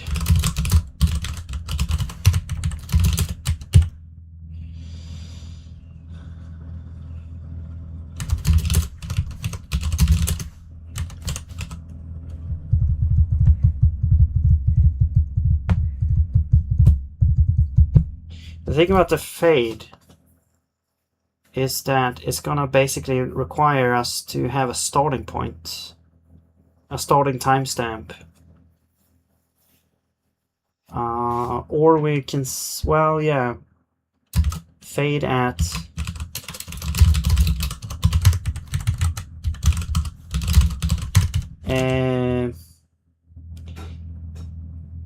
well,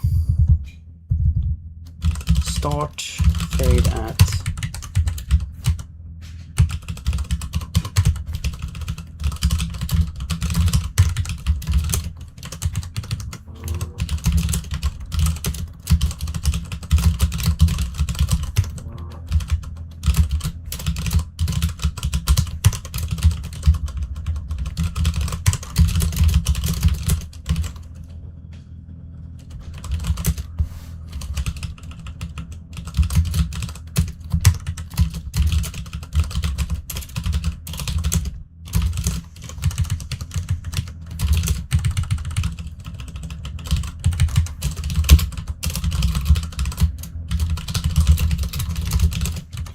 I mean, I guess we could also have like end fade at.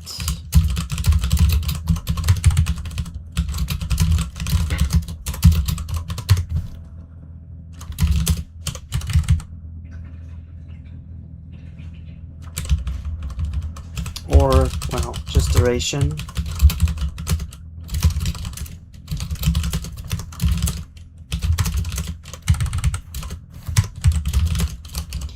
And then we could get alpha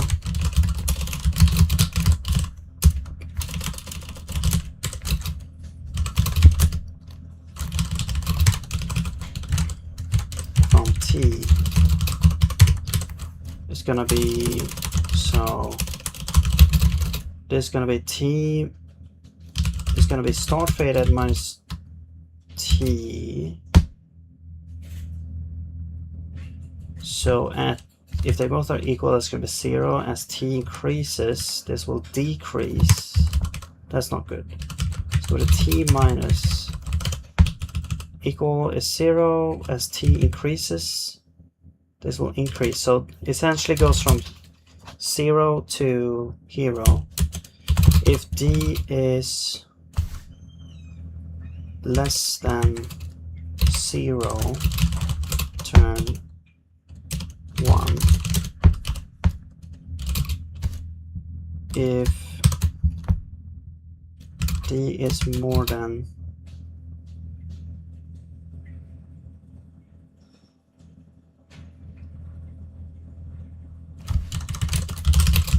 so duration is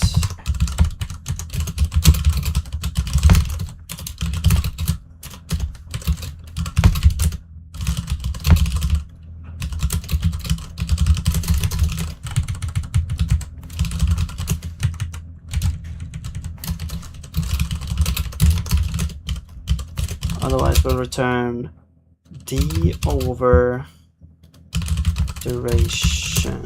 Yes.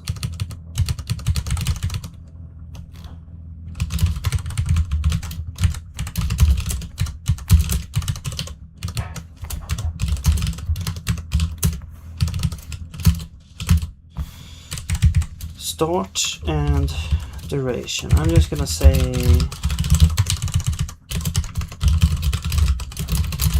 one second for now.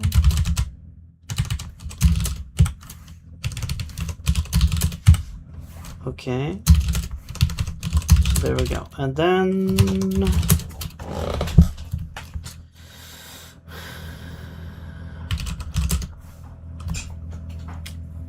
the thing is here,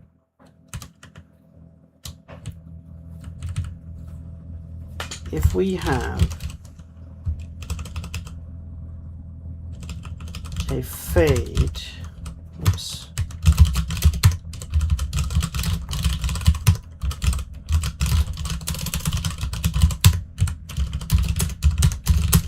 then what we're gonna do, we get the constant. I'm gonna make it mutable, and we're gonna say, because we know it's a sprite, right? So it's gonna be a sprite. So I'm just gonna make this a sprite.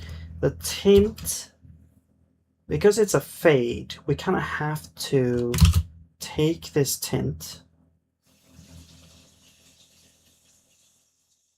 which is white, and then we're gonna say that this is gonna be tint alpha.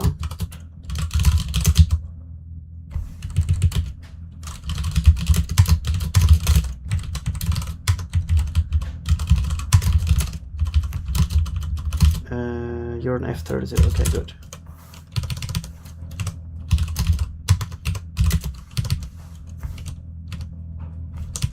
Oh, F64, no, yes.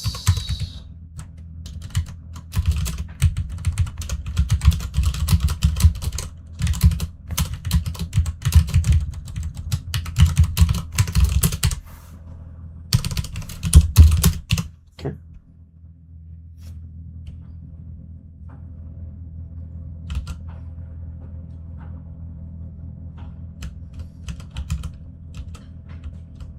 Okay, it's kind of doing like the opposite, I think.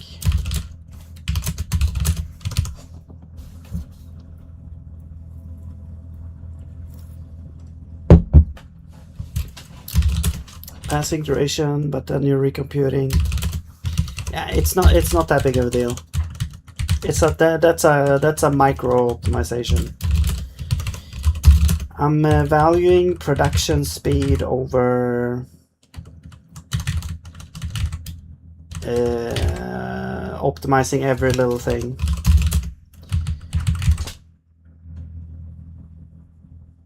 Because you can easily get stuck in trying to perfect code over and over and over. Which it has its merits sometimes. But when you're trying to get something out the door, it's like there's a time and a place. And in fact, like I do enjoy trying to make code better all the time. I'm not a huge believer in only trying to get things out the door all the time, you know. I really enjoy having a good architecture, of course, as well. Yeah, because I do have a habit of kind of starting up a project, trying some pattern, it gets stuck at some point, or it gets trudgy or like slow moving at some point, and then maybe rethinking, redoing things. Next time you start up a new project, you have that in your, you know, you learn something from your previous project that you can bring into your next project and so on. So you know, you like recycle that a bunch of times,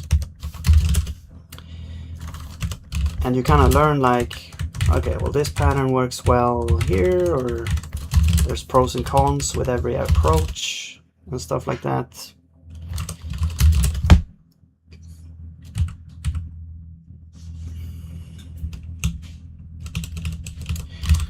Okay, so it was like the other way around. Like if we're at 0,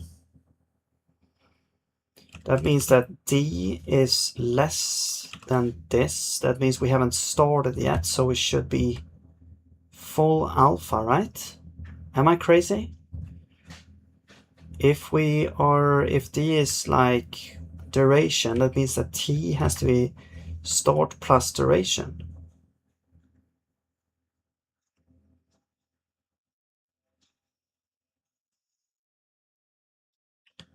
And then we're done. We should be 0 alpha.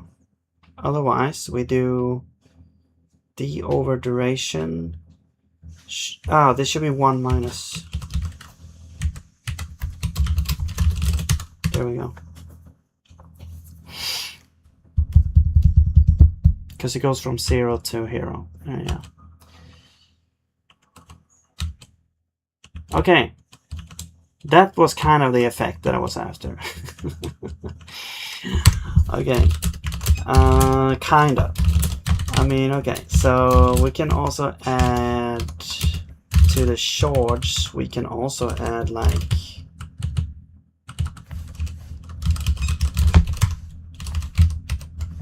same idea.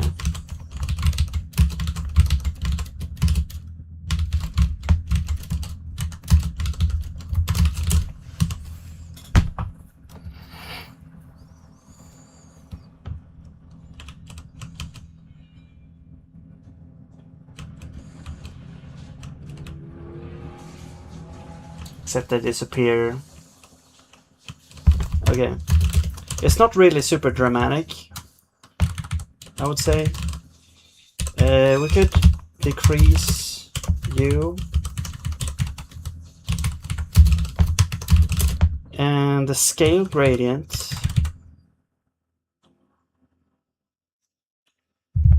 is like scale per second.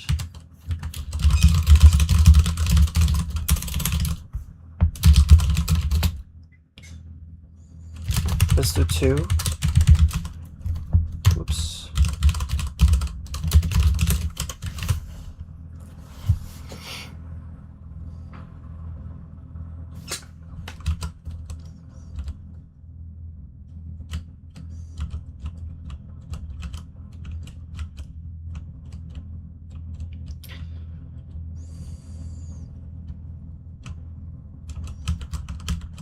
Oh man.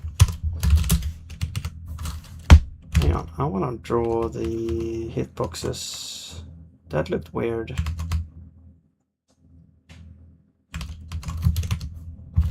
Actually,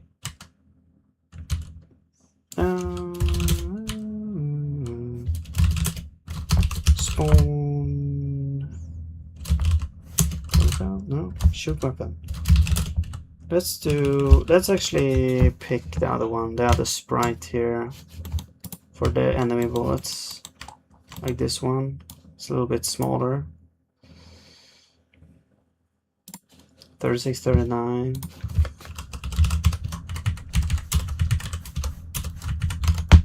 Uh, 511.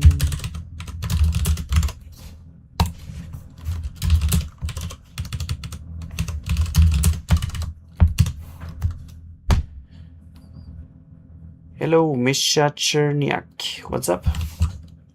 TS so tough? Or did you? Is it TS TypeScript? Or what? Okay.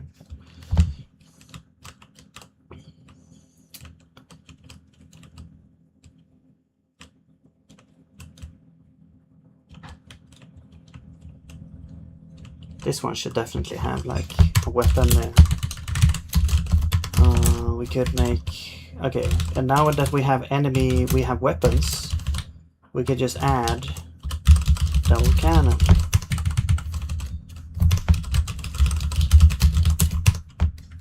Which, sure, it should have.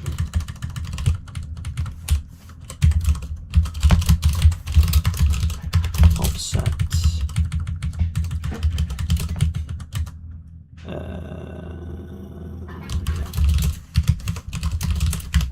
And here, shoot weapon. So this will actually, I want to have like spawn projectile.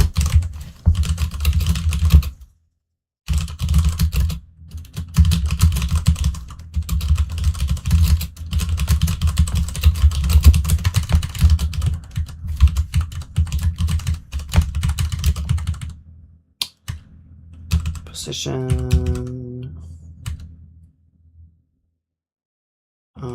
Yeah, we don't need you.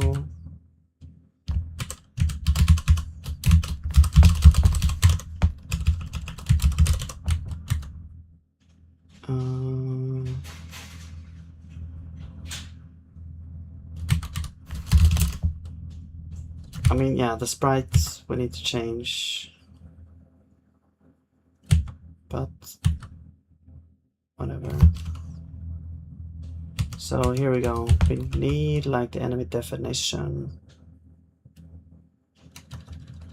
So I'm just gonna bring that in.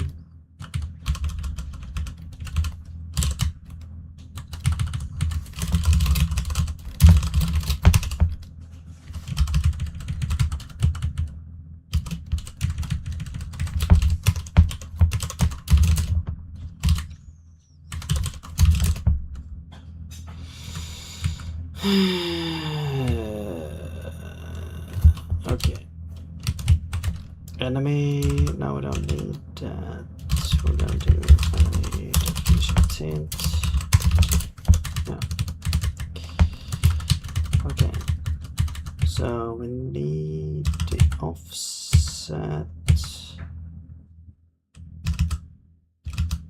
velocity.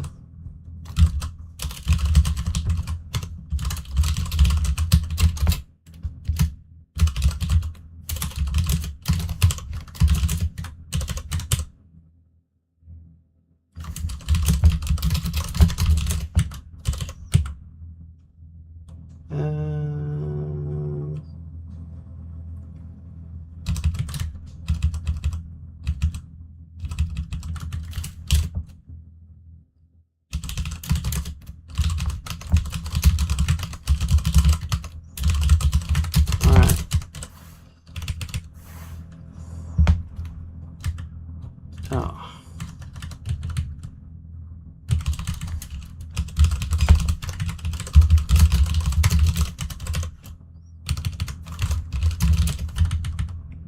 Okay, but the thing is, the double cannon,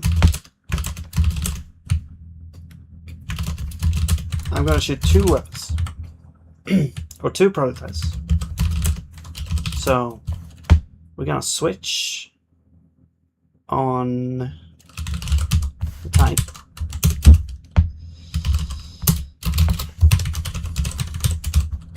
I'm gonna make this, I'm just gonna do it like this. Super naive here.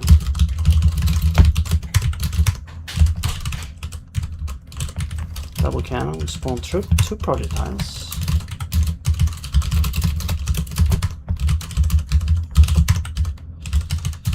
But you are going to be negative something and something else.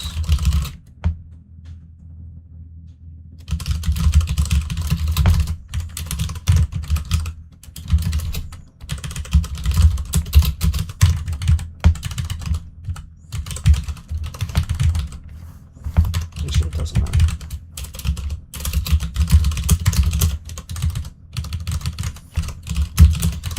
All right.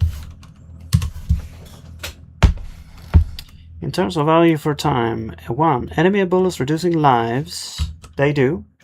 Player death handling, I have that. 2. Shield upgraded mechanic. Yeah, maybe do like a shield power up. Okay, that has 2 fast cooldown, I think. Victories, game over victory screens. Tuning enemy waves. Yeah, the balancing. Sure. It didn't shoot.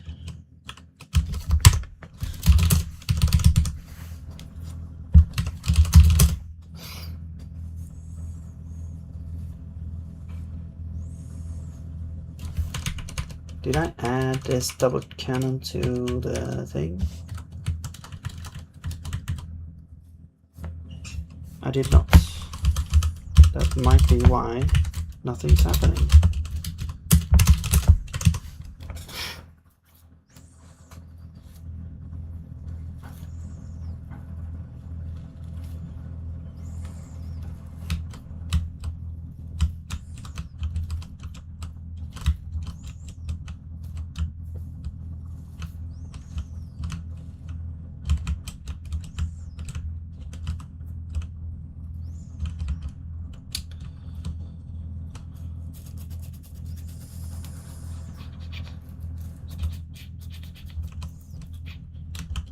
There we go.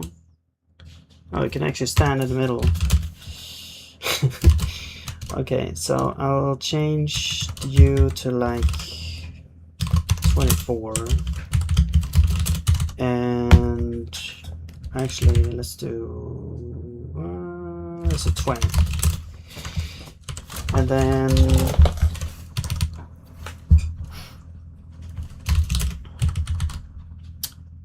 I want to change, Yeah, the velocity is too much, I think. We're gonna do plus 50 maybe.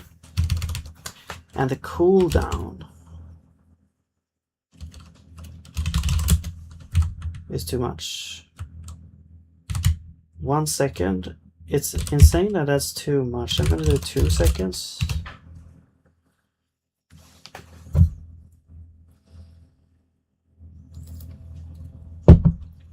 I don't know if I should spend so much time on trying to balance these things, but it has to be fun, right? Like some kind of amount of basic balancing needs to be done. Now it's way more reasonable here.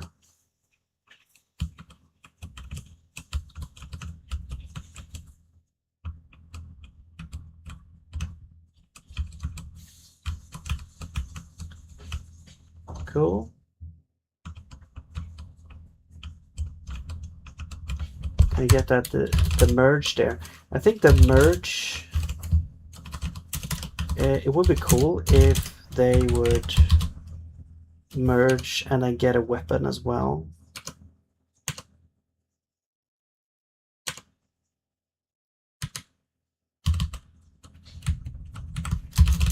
Like if they had like a default weapon maybe.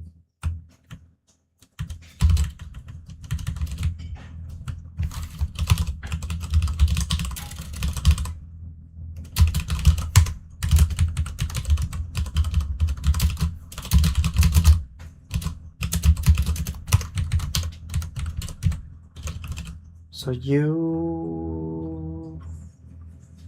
It's like merging from 0 or to 0. It's gonna be null here then. You then will get the double cannon. And then I don't know what this was. Okay. And so then when we do the merge, we're gonna get the enemy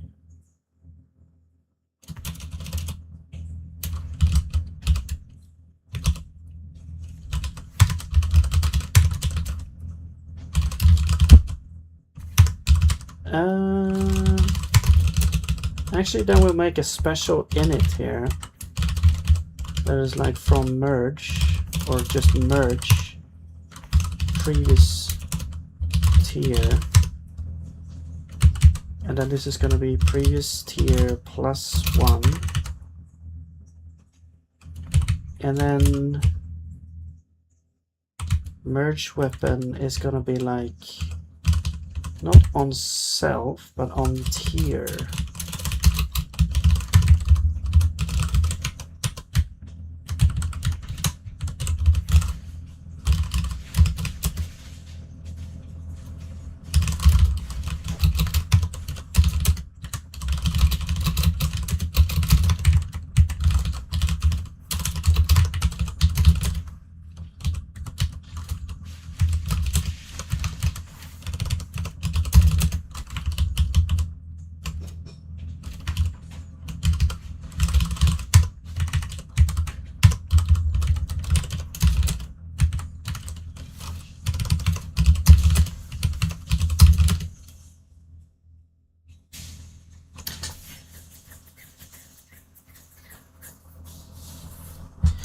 Alright.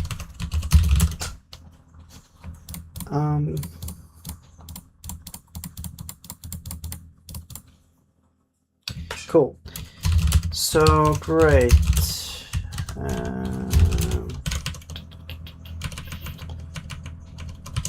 I'll make another wave or this wave here. I'm gonna make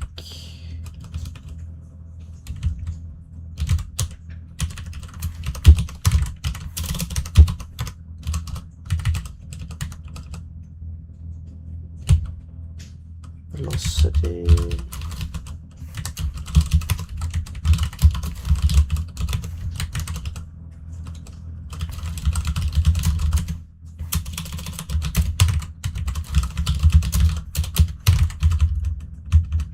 To 1. You're gonna be okay. So I'm gonna take you optional there.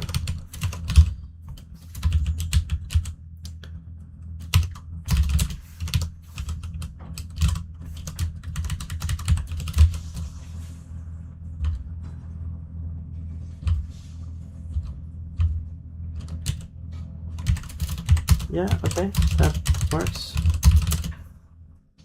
So now the last wave is just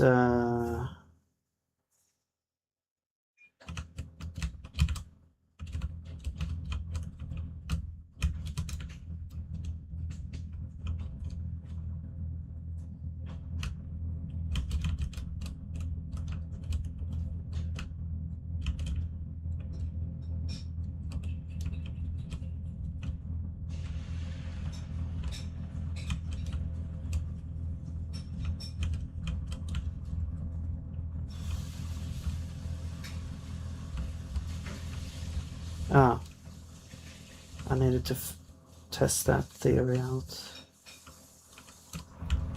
Oops. Okay, I guess we need like an explosion for the player as well.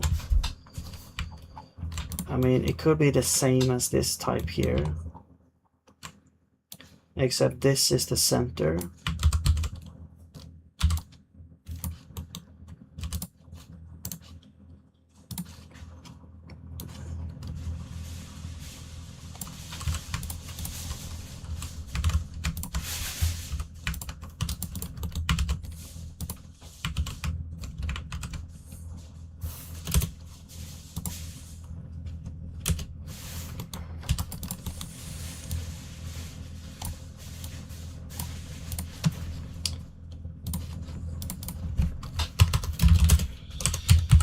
Yeah, thank you. I'm gonna add some kind of background because I'm tired of looking at this gray background as well. So I have an idea about the background. I mean, essentially it's gonna be some kind of space background, but it is gonna be a little bit different because of the theme. Hint, hint. Okay, so you are then, I'm gonna go, so let's go enemy. I'm just gonna take explosion. I'm just gonna take you. Go to player. And have you be the same thing. Except this is different. You're going to be 4771 or 74 rather. 4774 1731. Okay. And this animation is going to be a little bit longer, I think.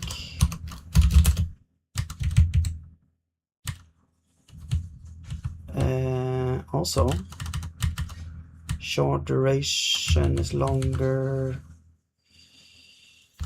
We can make this maybe smaller.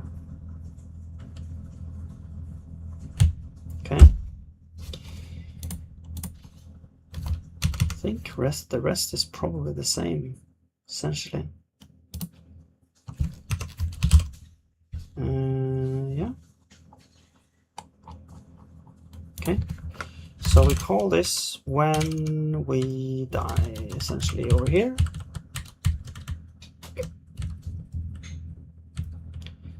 Well,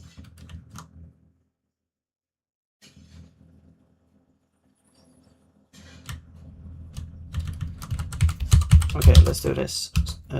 Spawned explosion. We're gonna do if not spawn explosion, spawn explosion.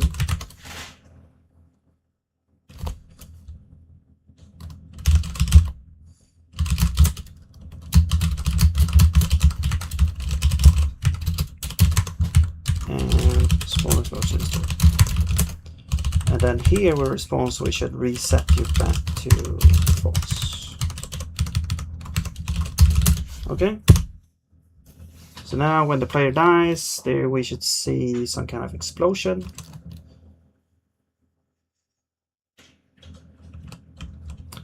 Now we actually have to die by a bullet because the enemies don't yet kill the player. Can easily add that though. Oh, wait. I forgot to copy that. Also, I'm just gonna add that here. Spawn enemy, or this one here. Yeah. Let's add as well. We're gonna add. No, we're gonna add damage on touch and destroy falls. Alright, so now when we bump into enemies, we should also get destroyed.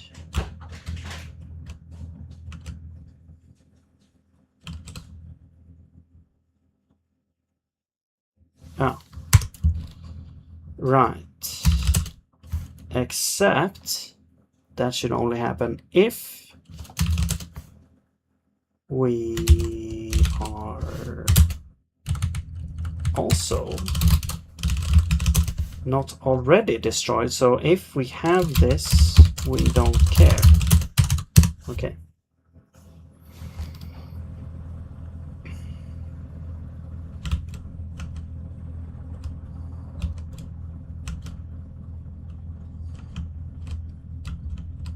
Also, when we respawn, we should set our position back to the like original position. So it's like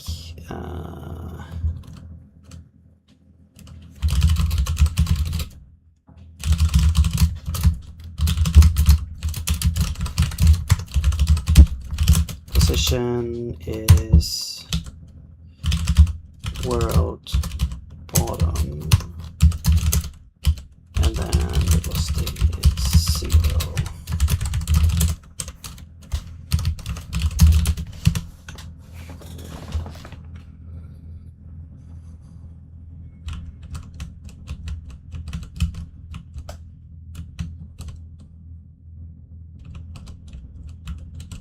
Okay.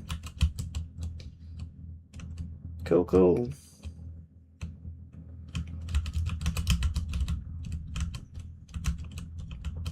I'm gonna try the merge thing here now. Is it the next one? No. It's after this, I think.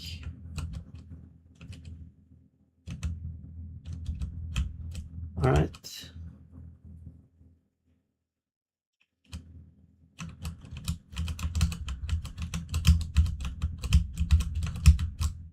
Game over. Okay, I'm not sure what's happening over here. Ah, that's the menu overlay. Right.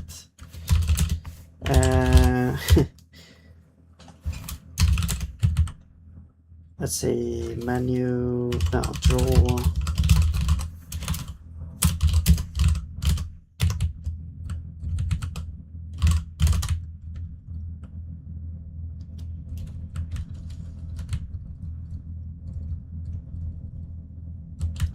Wait, where's the...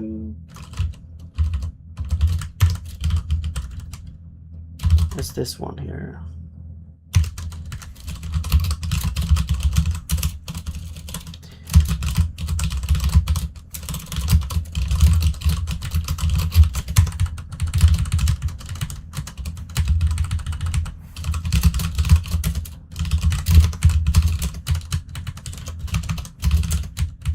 I mean, we're just gonna do like the entire screen, so I don't know why I did it like this.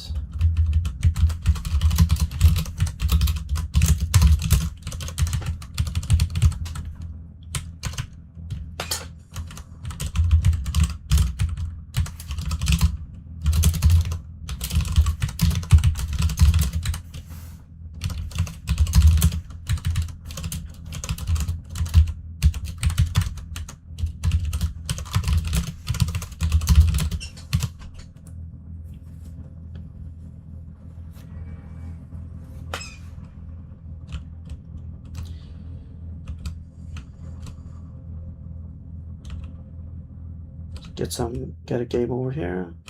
Speedrun? No. Game over.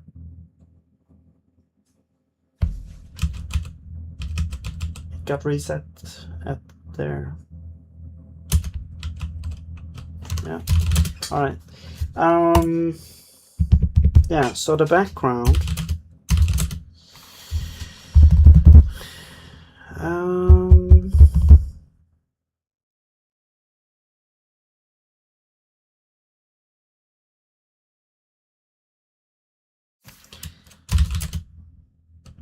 I'm just gonna add a system for that.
This is going to be, so basically I want to generate basically the background, like kind of like procedurally here, sort of.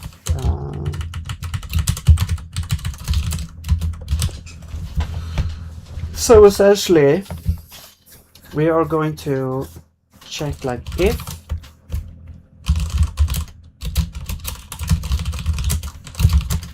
we do this, we spawn a body. And yeah, that's it basically. And we spawn a body. This will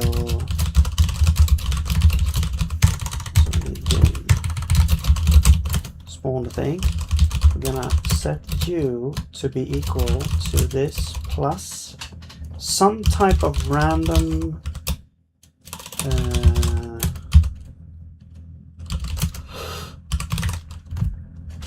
actually it's F64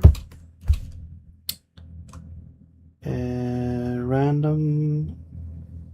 So how many seconds? This is the variation. This could be anything.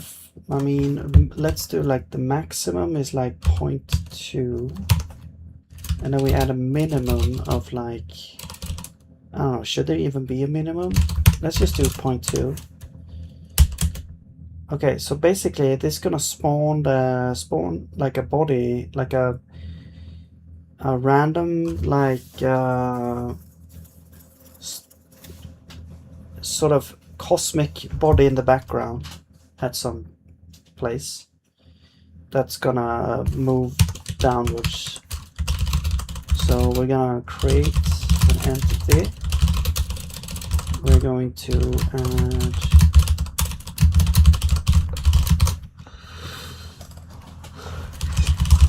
a body. It's gonna have a random position.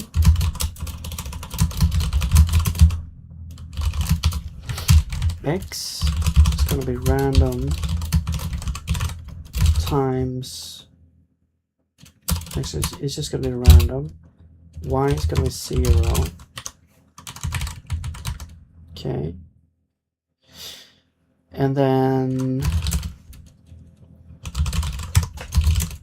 position is going to be equal to position scale by, we need the world size.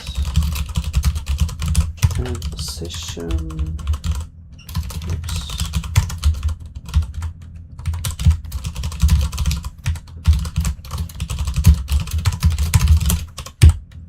Okay, and then we're gonna grab the body, and we're gonna say velocity y equals to another random float times something.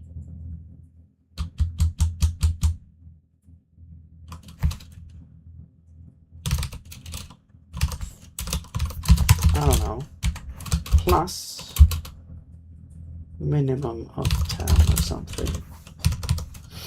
Okay, and then we're gonna add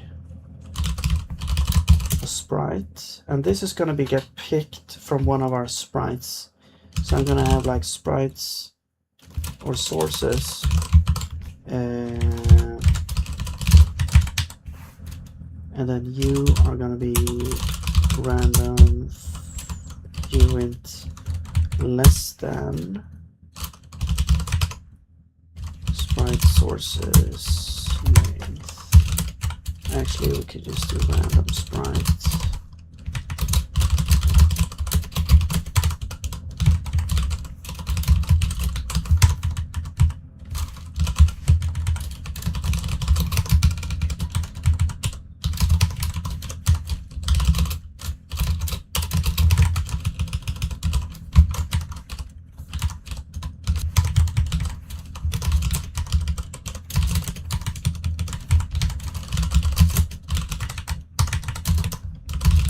Okay.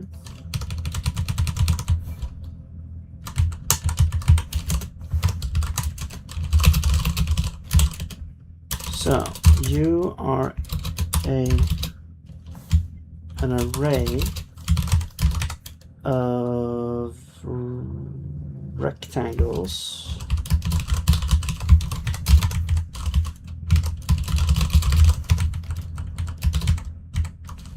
Okay.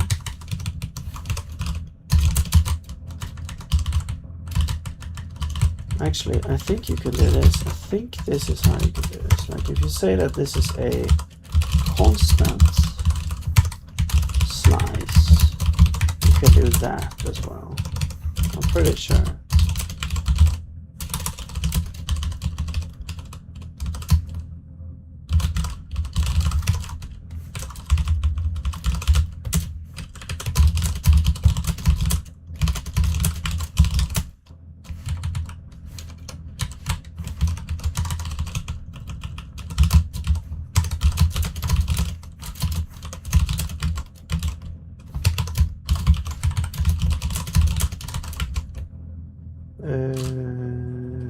Update.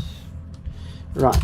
So essentially this should get updated basically all the time, sort of, maybe.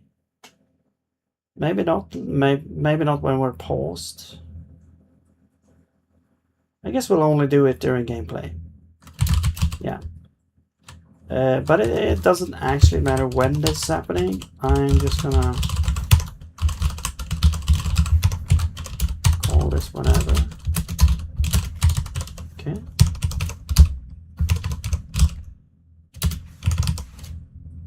All right.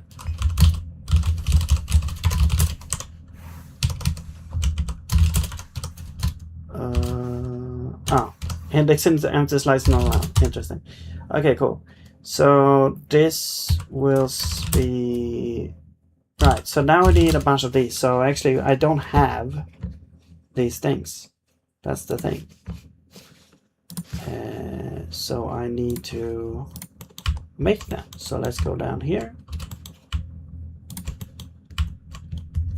And they should be like tiny hexes. We have a little hex over here. Maybe it should be brighter because it's supposed to be kind of like a, you know, the star equivalent.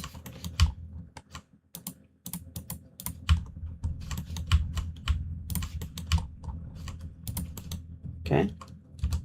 Maybe we have one that is a little bit on the side here.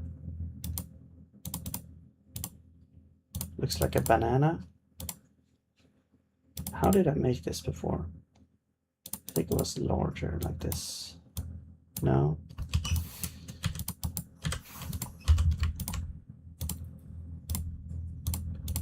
I mean, we could just do that, perhaps. or this. Yeah, like that.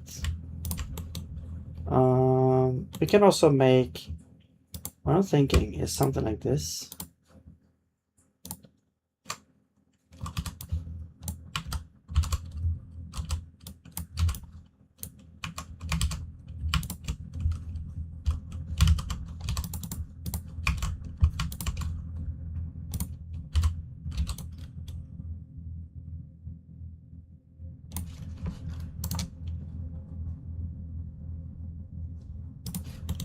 And it's actually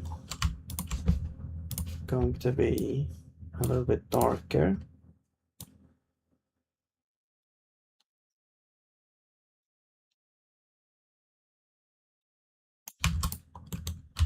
On the inside, maybe even darker still on like one side.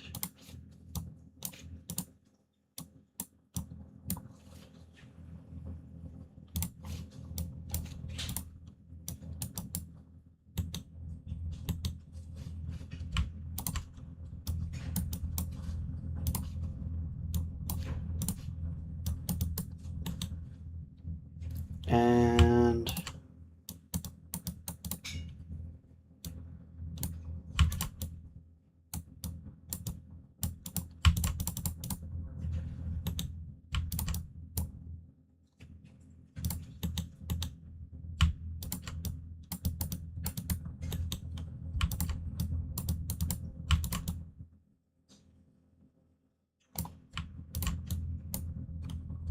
okay.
So it's like an Earth.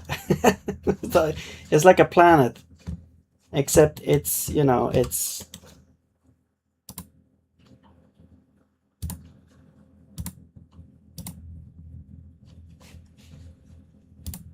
not sure exactly how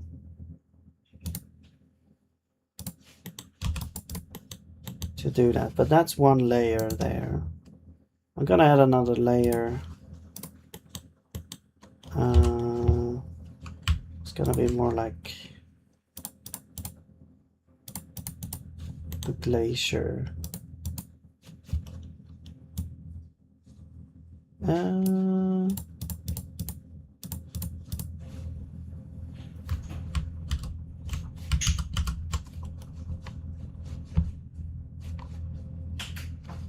then actually maybe the glacier should be over here. I don't know. And then let's see. Yeah, I mean, or basically it's just clouds.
I don't know.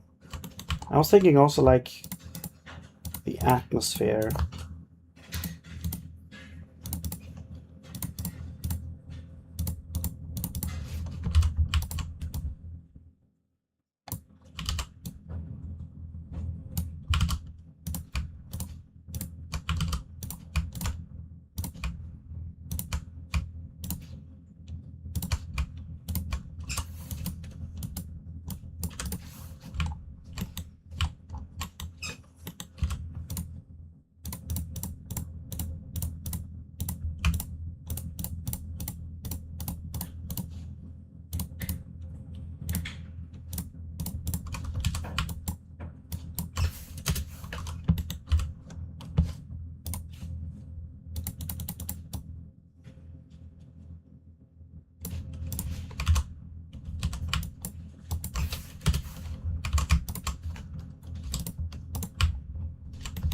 Okay, that's enough.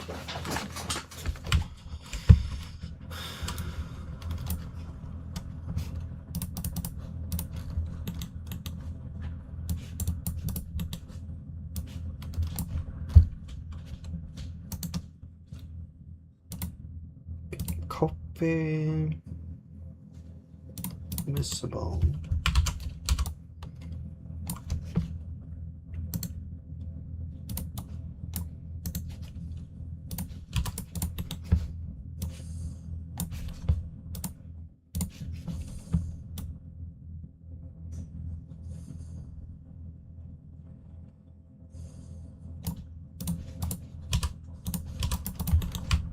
All right. So we have like stores. Maybe we can have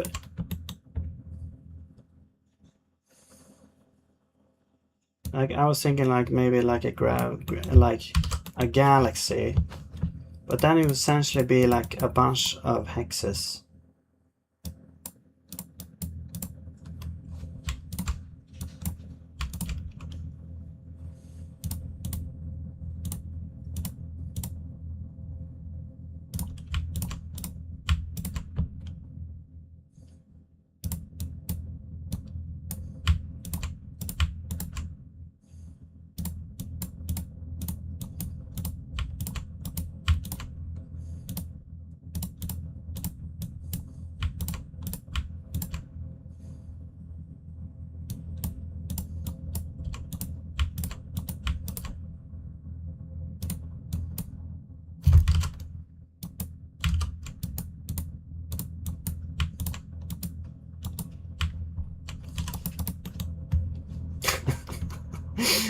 I don't know, man. Okay, cool.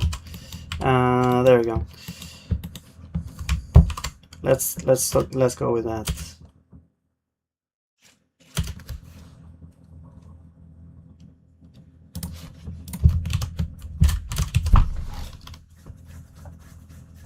So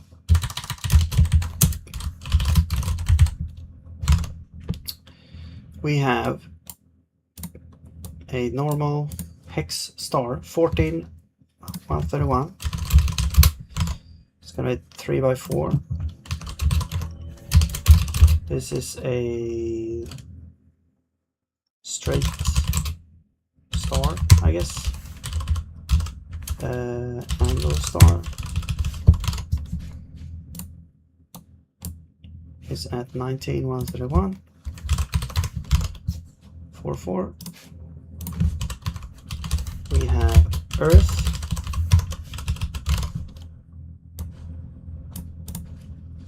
27, 127.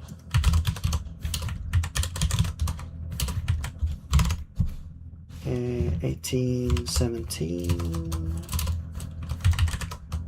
And then we have, I don't know, Morse.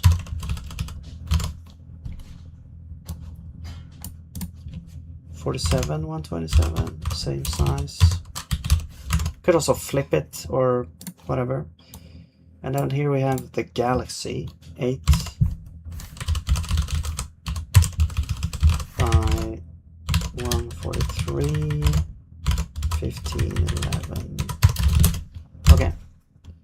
Now what I'm thinking as well is I'm gonna make this is gonna be a weighted as well. The thing is, you can like there's a weighted or biased. I just don't understand how it works. So I never actually used this before. Constant time implementation of unit and less than. Results of this function may be biased. Like I want it to be biased, but how do we make sure it is biased? Also, we have to provide a less than function. No, it's a type. So how does that even work?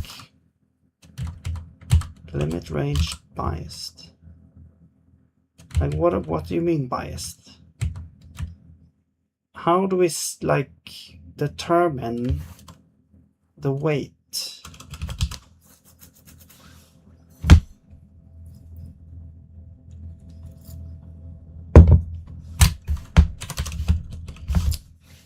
Yeah, Dr. Crazy, you can. Although the thing is, unless I kind of layer the colors or have it like different layers, I can't just change the tint, because tint is going to change the color of every pixel. It's not like a hue rotation. It's like a, because that's what I did now. I did like a hue rotation, but I guess, you know, you could do a tint as well. Like on top of that, you could also do like a tint if you want or something. I don't know. Integer multiplication biased.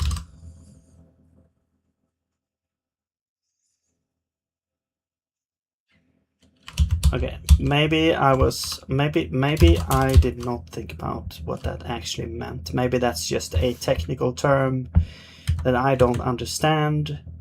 Wait. Oh, here's a weighted index. What the hell?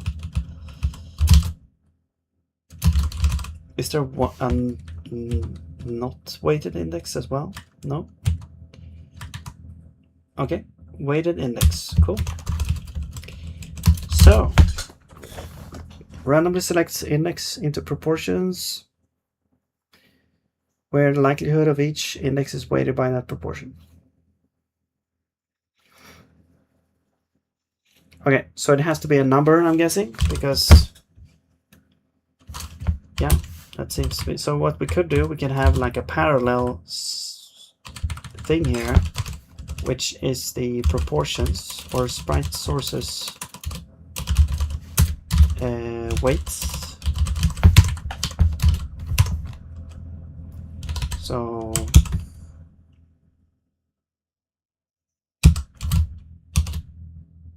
no, that's not gonna work. Sometimes I don't like Flash.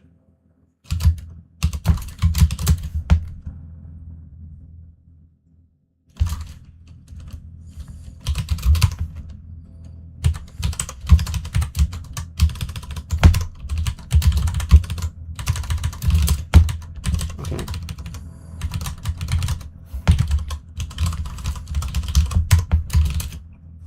Actually, what are you? Well, I can determine what you are here. Let's just make you a U size. Or you can be a, I guess you can be a float as well. It doesn't matter. Portions.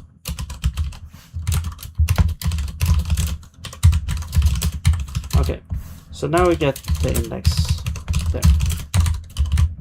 Because I want the stars, obviously, to be much more probable than the other things. I'm gonna make probably this like I don't know, 50.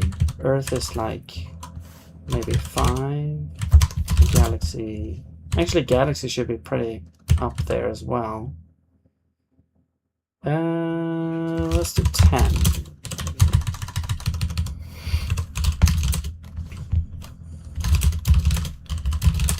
Alright, so that is gonna create a bunch of things.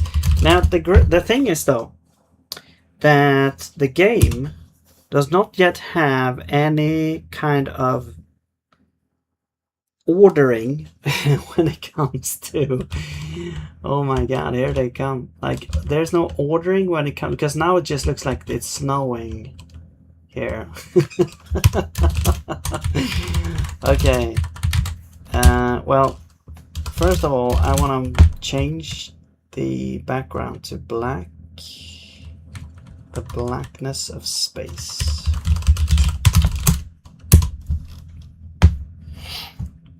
And maybe change the borders to be some other color, I'm not sure. Maybe not. Yeah, it just looks like it's snowing now because all the stars are coming in like different speeds. I mean, there might be too many stars. Also, they are like overlapping. Like you can see, there's no ordering guarantee when it comes to the order of entities. So I would have to kind of implement that.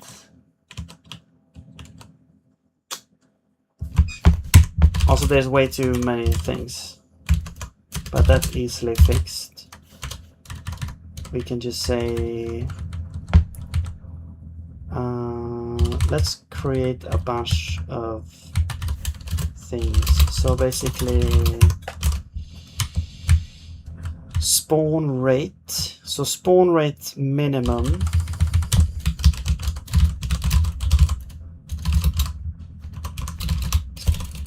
It's gonna be like, well, it's 0 for now, and then spawn rate variance is 0.2.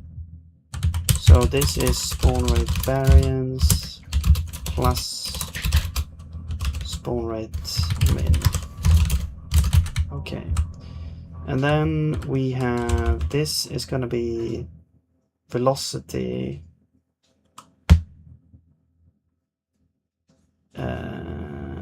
We could also just have all velocity the same, or we could have like the stars have 1 velocity, galaxies also have like 1, maybe planets have a certain velocity, like a different velocity, or we could just say that everything has the same velocity. Let's just say everything has the same for now. It's just gonna be, I mean, I'm just going to call this velocity y.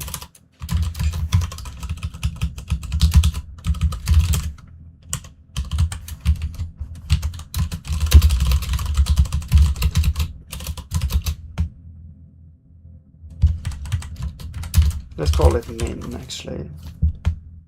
And let's do like 30.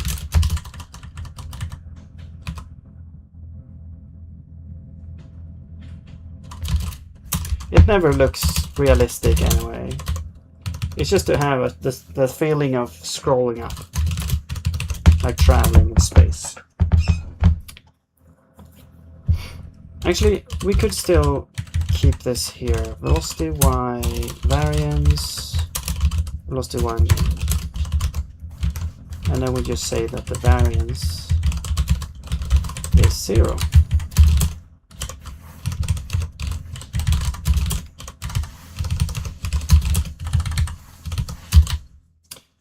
All right.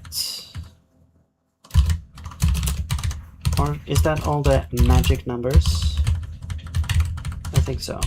So this one, I think the min could be 0. It could also be a tiny number as well, like 0.05. But the variance should probably be a lot larger, like maybe 2 seconds instead.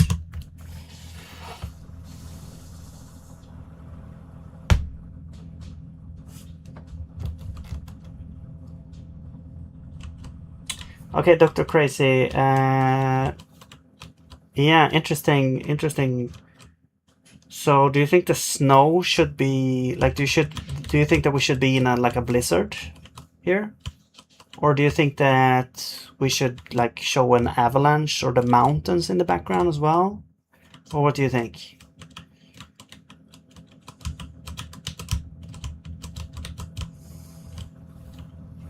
We get like, okay.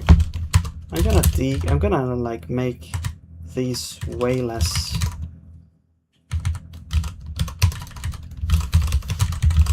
probable.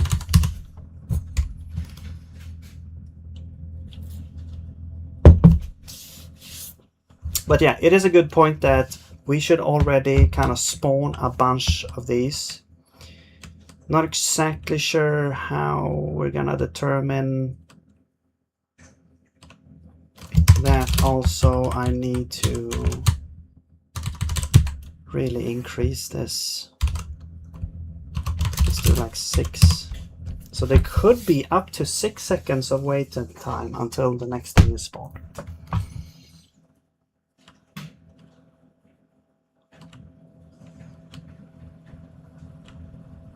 Okay, so what I'm gonna do is I'm probably gonna simulate scrolling down a little bit.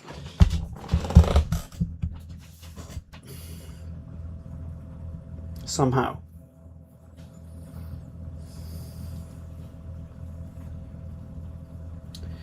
That requires the system to kind of have like a setup function.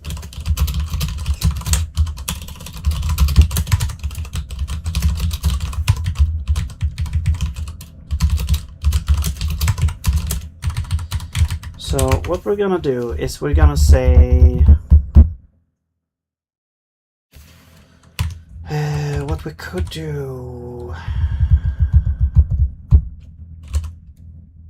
probably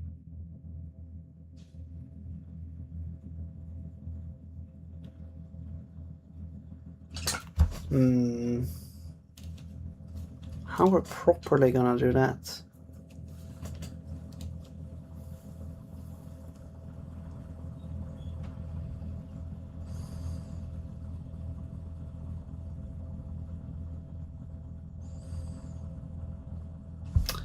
I mean, we could, instead of getting elapsed time from game, we could actually get like a T for time here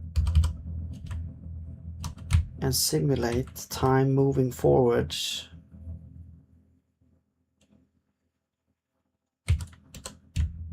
A little bit. Maybe. I mean, if you really wanted to optimize this, you would possibly but you wouldn't get the variance of the like generation here. But you would probably want to just store this in a table somewhere, like generate a bunch of things in a table and then have the things come down like that instead. But I'm just gonna switch you out to T,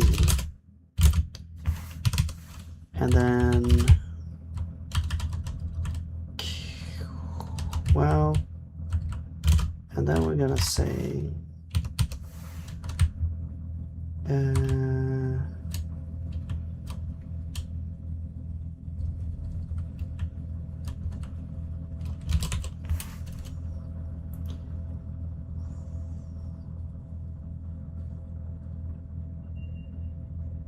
so basically we want to simulate total time is gonna be like, I don't know, let's say 10 seconds. We're gonna loop while T is less than simulate total time. We're gonna continue. We're gonna have a T. It's gonna be starting at 0. We're gonna say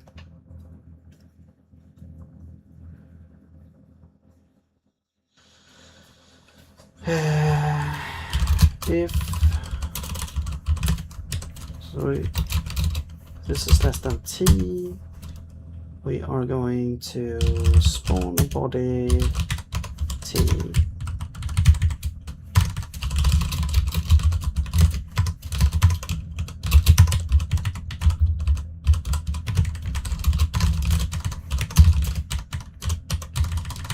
Okay.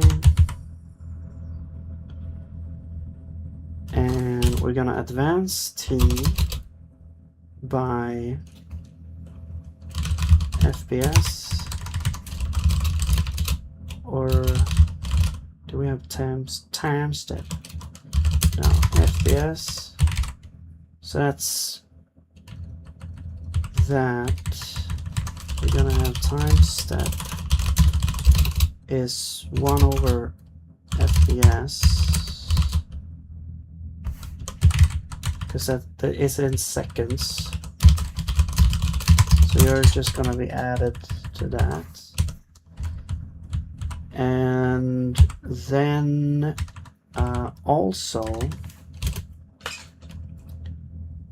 we're going to go through everybody that we have. So what I'm going to do is I'm going to just make a bunch of contexts.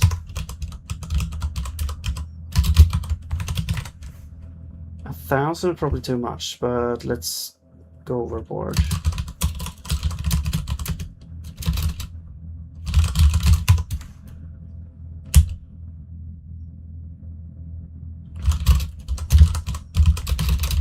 Okay, just gonna keep track of that. I want you to actually return the context in the end. Okay. Here we don't care, but here we actually want to set you to be that, then add one there. Now here we want to loop through all the things that we already have spawned, and we want to simulate their movement down. No, space is better. Okay, cool. So then we're gonna take one here. We're gonna get the body. We're gonna set the velocity or position equal to position add velocity scale by the time step.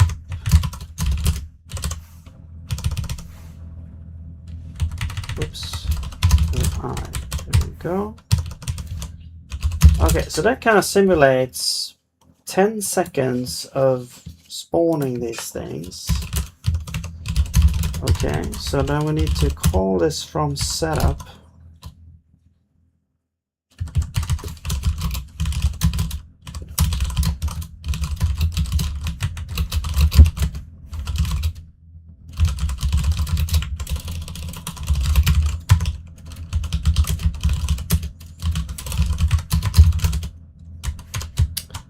And that's going to be called up here. Oops. Okay, let's see how this looks.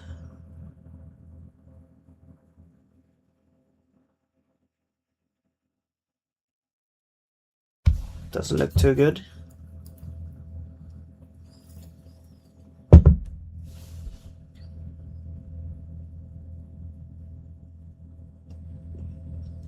By the way, Dr. Crazy, where do you live? Like, what's your time zone?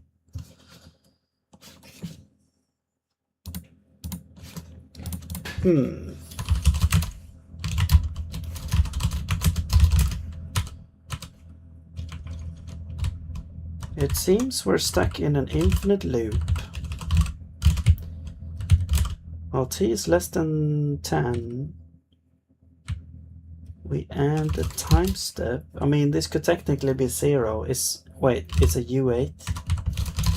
No, it's F64. Oh, FPS is U8.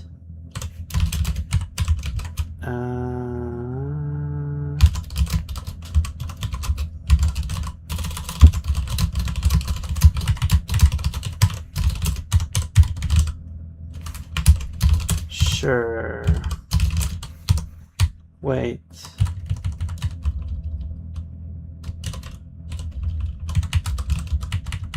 Can you do that then? Because it should fit.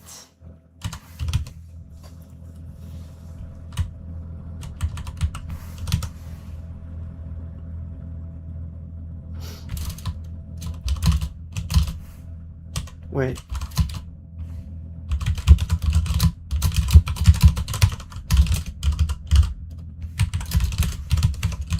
Okay, yeah. Cool.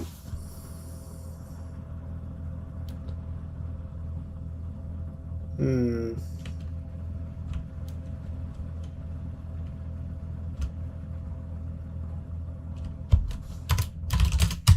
Ten seconds. Let's do 30 seconds.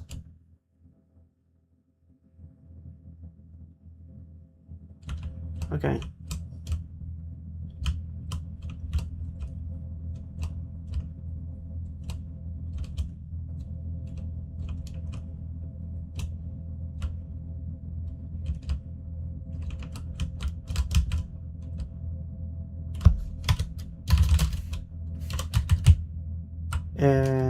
Right. Also, in the end, this should be. I'm just gonna set you to 0, back to 0 there, because it seems like. Oh, Texas. Okay.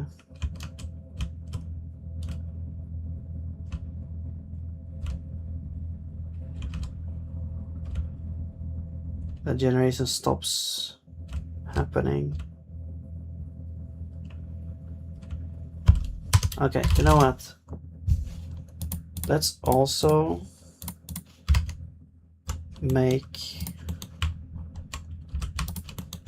It's kind of silly, but I'm just gonna make like 1 pixel as well. And that's gonna be the normal star. 10,132.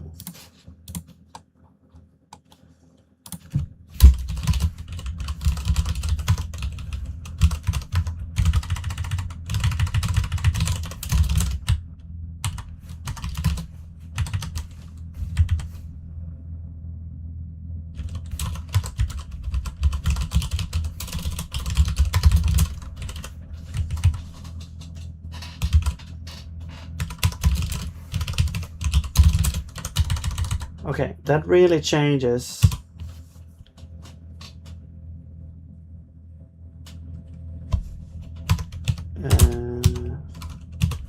The things.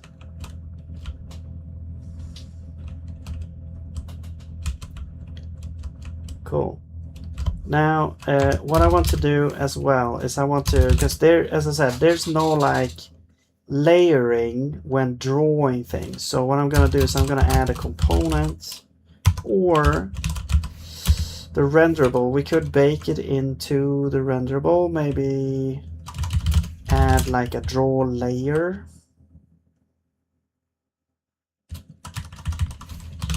So we could add a layer, gives us a usize.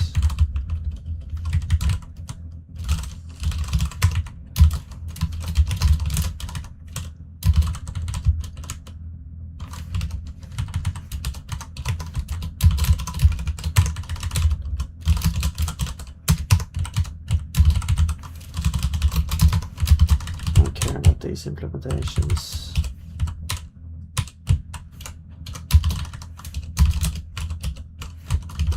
Okay, but you need, no, a layer. Oh, no, rectangle.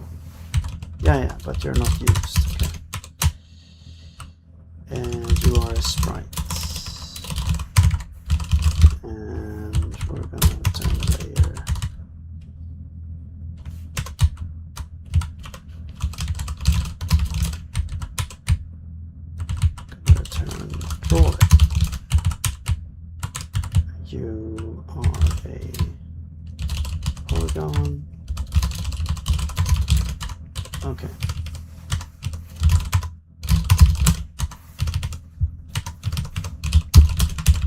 Now, when we draw the renderables,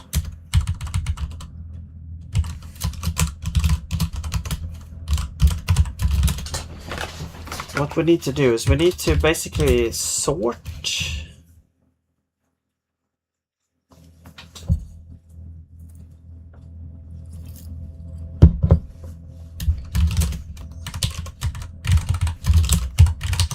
I'm gonna have a maximum of like 1,000 here.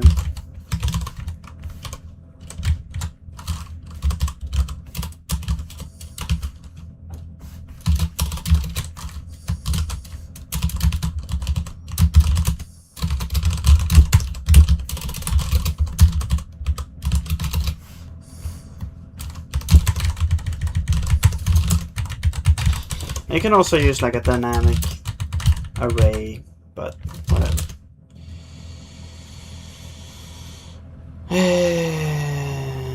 You have background system in there twice? Where do you mean? Z index, yes, exactly. So I'm gonna go ahead and sort them first. We're gonna get the renderable and we're gonna get the layer and we're gonna say wait,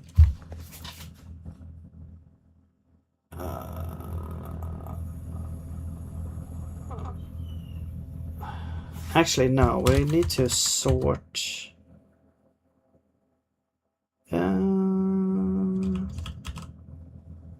I'm gonna do like a struct, a tuple of renderable and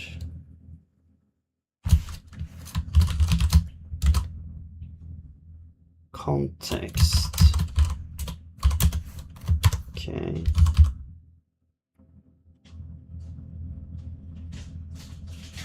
Wait.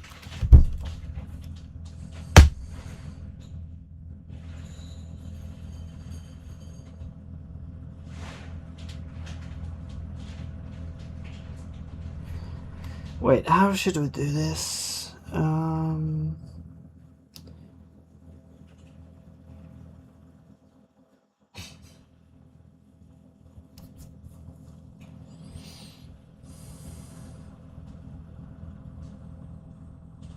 mean, if we want to go the easy way, 1 second.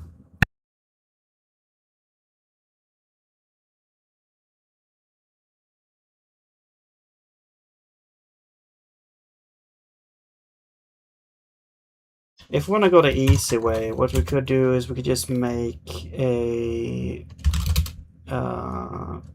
hash map from layer to, so layer map, we can make an auto hash map from usize to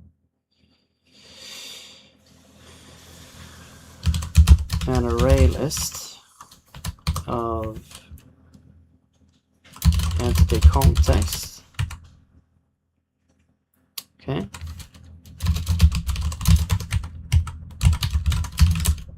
And then we're gonna say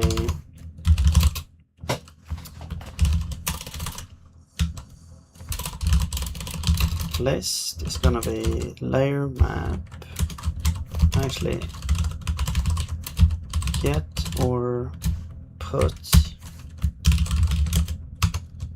and key is layer, and then it's like if entry no, I'm gonna catch unreachable. If entry found existing, if we didn't find an existing, we need to initialize the value. So then we need to say this is going to be init or empty. The add signature functions, you have two background systems. Okay. Really? I don't see it. I only see one.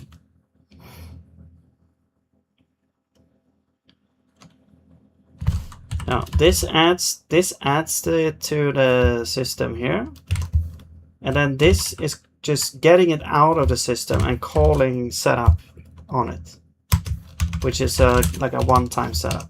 So there's no issues here. I'm assuming this is what you meant here. And if I actually did add it twice, it would actually crash, because this library, ECS library, crashes if you try to add a thing that already exists. So that's how I know that that's not the case.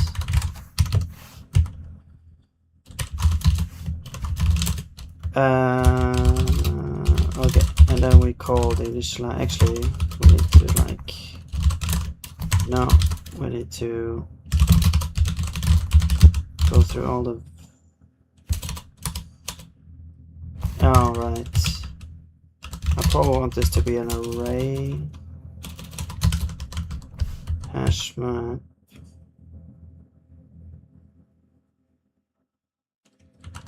Array hash map auto.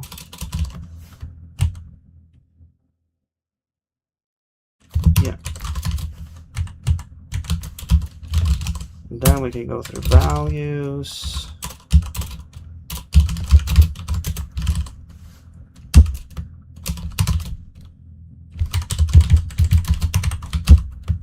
Initialize, and then layer map initialize.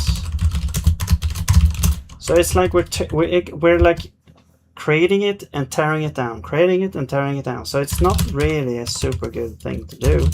We should probably like keep this hash around and have the capacity for the next thing. But yeah, as I said, this is kind of the easy way to do it. It's a naive way to do it. But yeah, anyway, so we have this hash map, we're tearing it down, and then here we're gonna say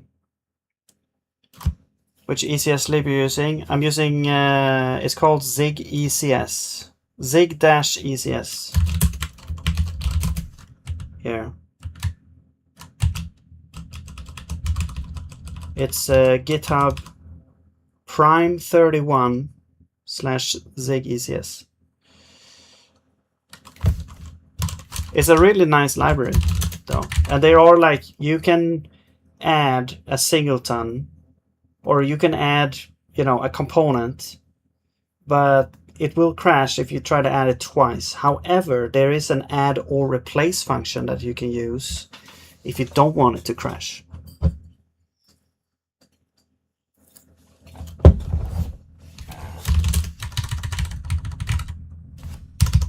But I usually create like a context around an entity so that I don't have to supply like an entity. So that's what these contexts are like. This is a context. It's like it has the entity, and also it has, well, now it has game here. Game basically has everything in it. But this one, and then I wrap all these functions here just to make it easier, so I don't have to like pass in the entity. So I can talk about this context as an entity, kind of like, you know, like an enhanced entity, instead of just being an ID, because otherwise the entity is just an ID that I have to kind of pass in everywhere. But now I can add a bunch of convenience functions and do things like that. So that's way more convenient. And I also have like my own like iterator that like does the same thing as the ECS library. It's just a little bit more convenient,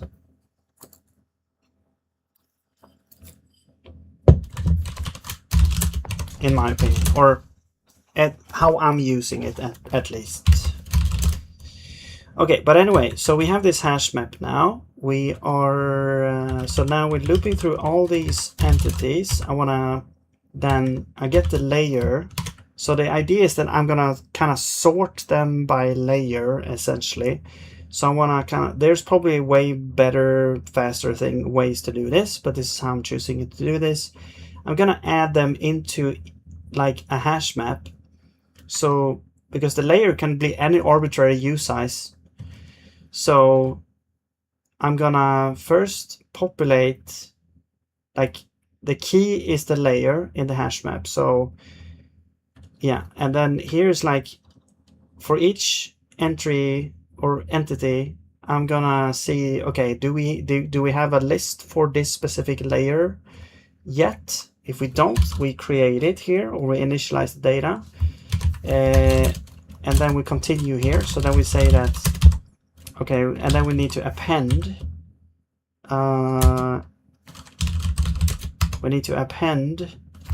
the entry. So that's just going to be the context. Okay, and then I'm going to catch unreachable because it's an out of memory issue error, so whatever. And then so that was added. Yeah, so now at the end of this, we should have a bunch of lists that are, you know, they are not sorted, but they do. If we go through the list of keys, actually, can we sort by keys? If we do layer map sort.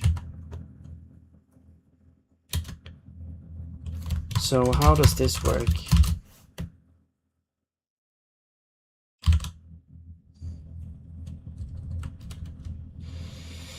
Sort console must have a method, context, type of context. Okay.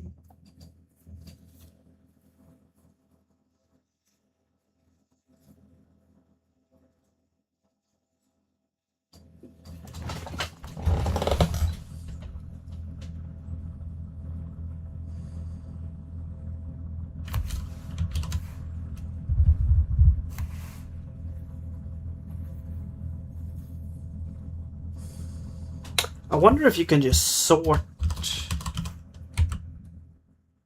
the backing array of keys.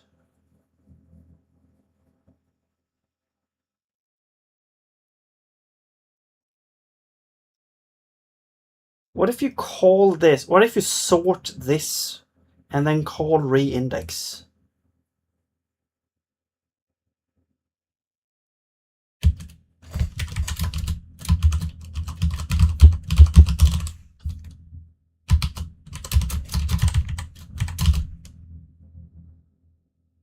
It's usize.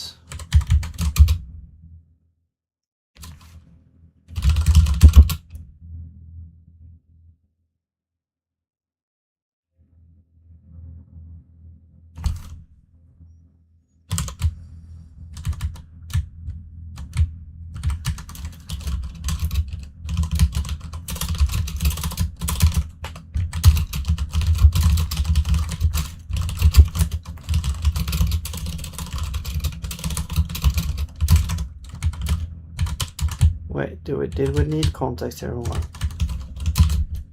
Like, why is there like sort and then sort context as well? What the hell is this?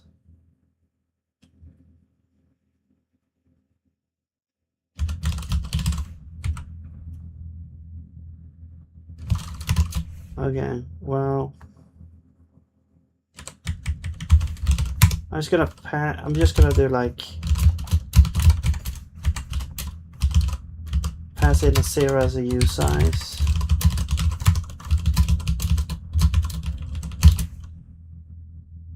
Yeah, and then you're gonna take that and don't care about that. Okay. So we sort that, and then we say reindex.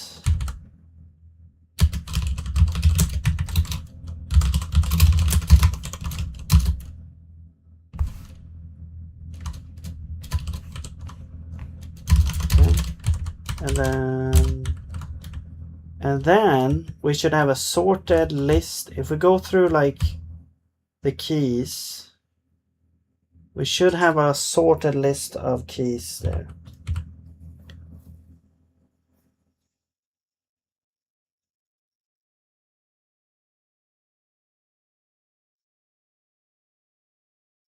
What's the game you're making? Yeah, Dr. Crazy kind of answered it. It's for a game jam. And the theme is like hex plus merge. It doesn't have to be hexagon. It can be anything like with hex. So it's like, you know, you can interpret it how you want. So you could have like hexadecimals, hexagons, like hexing, like cursing, you know, magic. I don't know, anything. It's just words. Okay, so then, so now what we do is, instead of looping through these like this, we will say keys.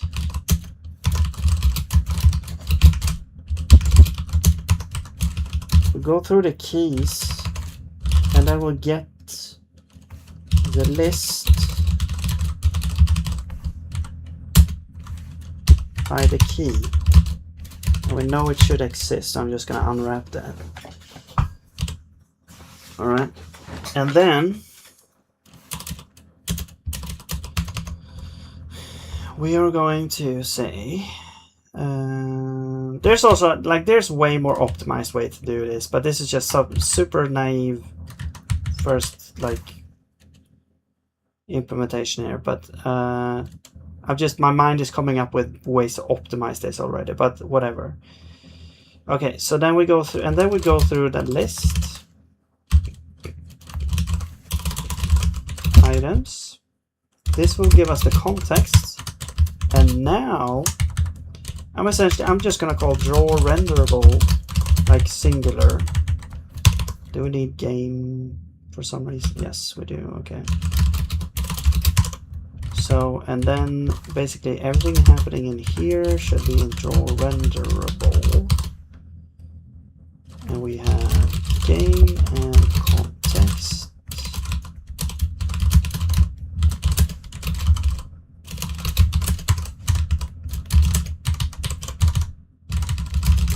Okay. I guess we return.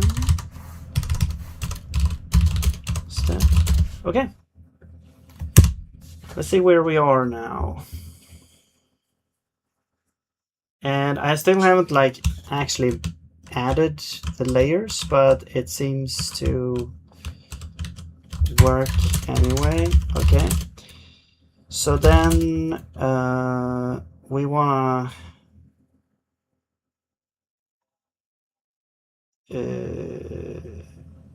I mean, we could define a bunch of layers, I guess. We could have like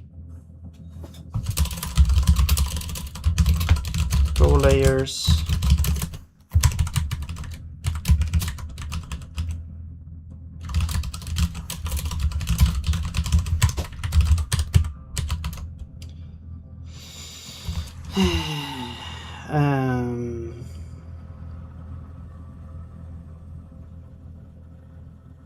I guess background. Oh my gosh. Background is 0. So that's the first layer. I guess we can have player at some point. Enemy. I don't know, should player be first or last? Bullets? I don't know. You can add whatever you want here. Okay, so now we should be able to access that. And there's the two-way again. Hello, goodbye. And then we go to setup, create, whoops, player.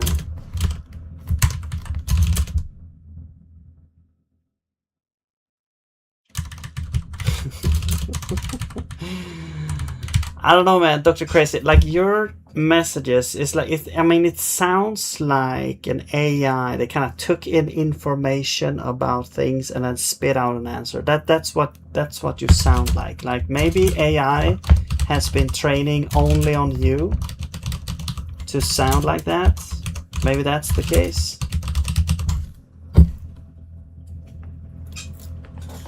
All right, I have to go here. But let's do this layer thing, the last thing we do here. So we're gonna get the renderable, we're gonna set the layer, the draw layer to be game draw layers.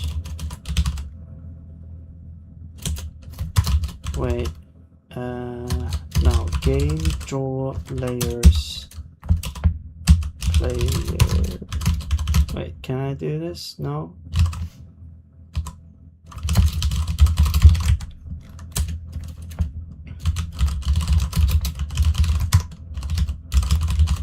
Now, this is such a stupid way to do this, but whatever. Okay. There's so many ways to do the same thing. Like defining, it's like a comp time thing. You can also just make a namespace and like a struct as a namespace and then export a bunch of declarations on there. Probably better, whatever. As long as we get the job done. So there we go. So there's the player layer. Now the thing is, like the background should already be at 0. So we should now be on top of the, like all these stars and stuff. It looks like we pretty much are. So there we go. Already it feels more like we're actually on top there. Now let's go to the enemy and we have spawn enemy things. And let's just do this. Okay.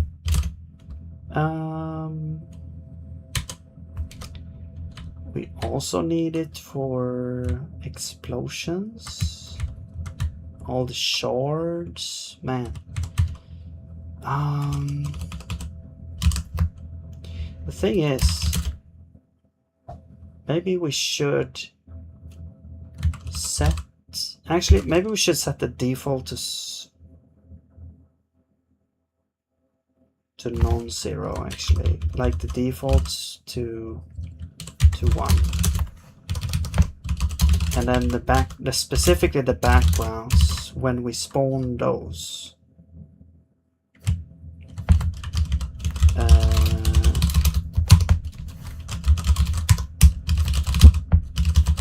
We are going to set the layer to be 0.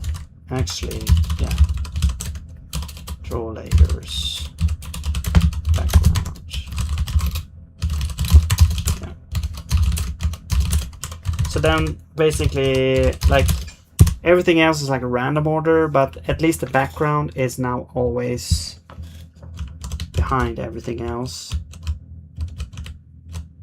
So now, yeah, all the enemies should be in front. Oops, that was not in front. God damn it. Why? So you're 0.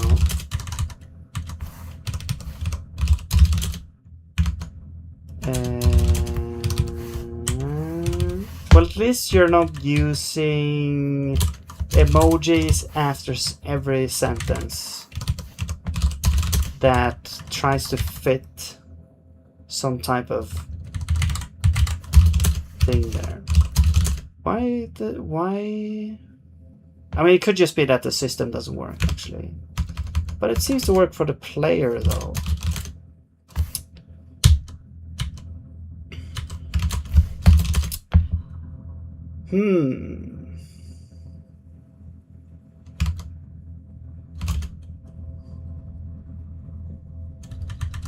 Yeah, and we set it to 0, right? Yeah. So I don't understand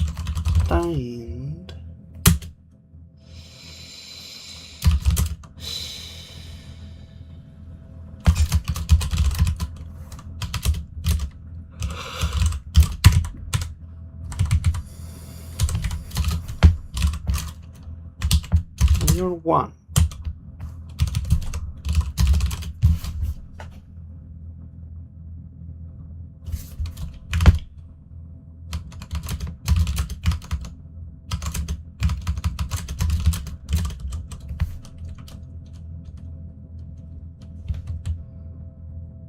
And we're sorting, because if so, player and enemy should be at the same layer. So I mean, yeah, because it seems like it works for the player.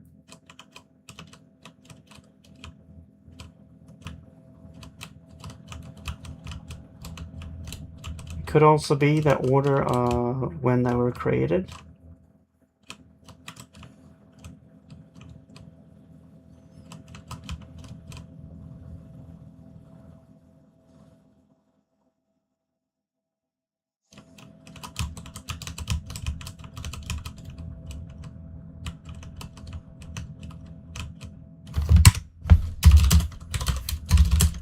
Okay, I'm going to, like, I don't actually understand why this is happening. It could be that they are sorted wrong, but then the player should be behind. Because we did set the player to specifically have the draw player there. So, yeah.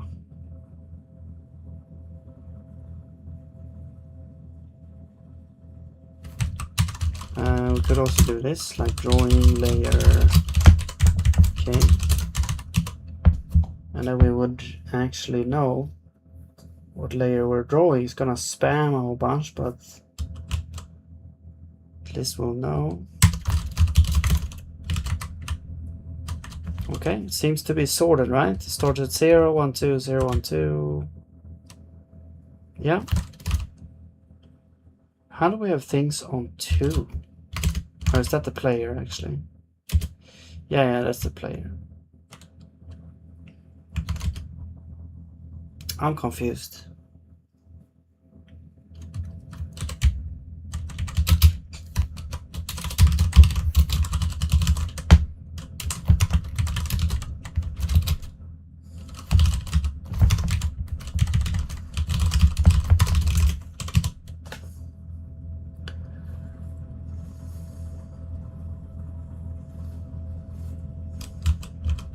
So 0 should be all the things.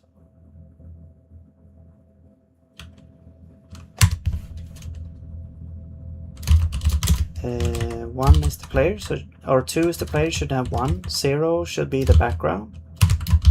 This does not make sense.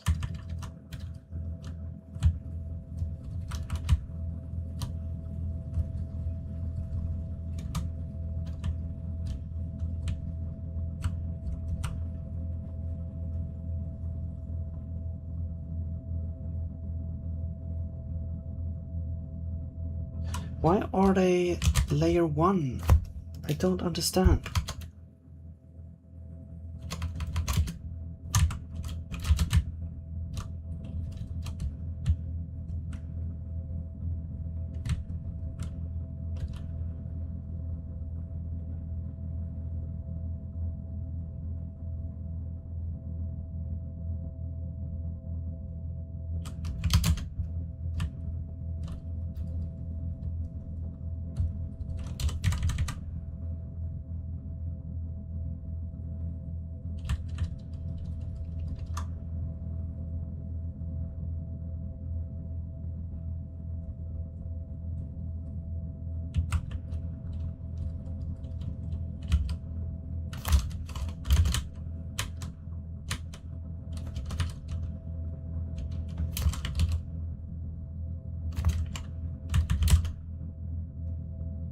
Alright, well, okay. I'm gonna add a to-do here.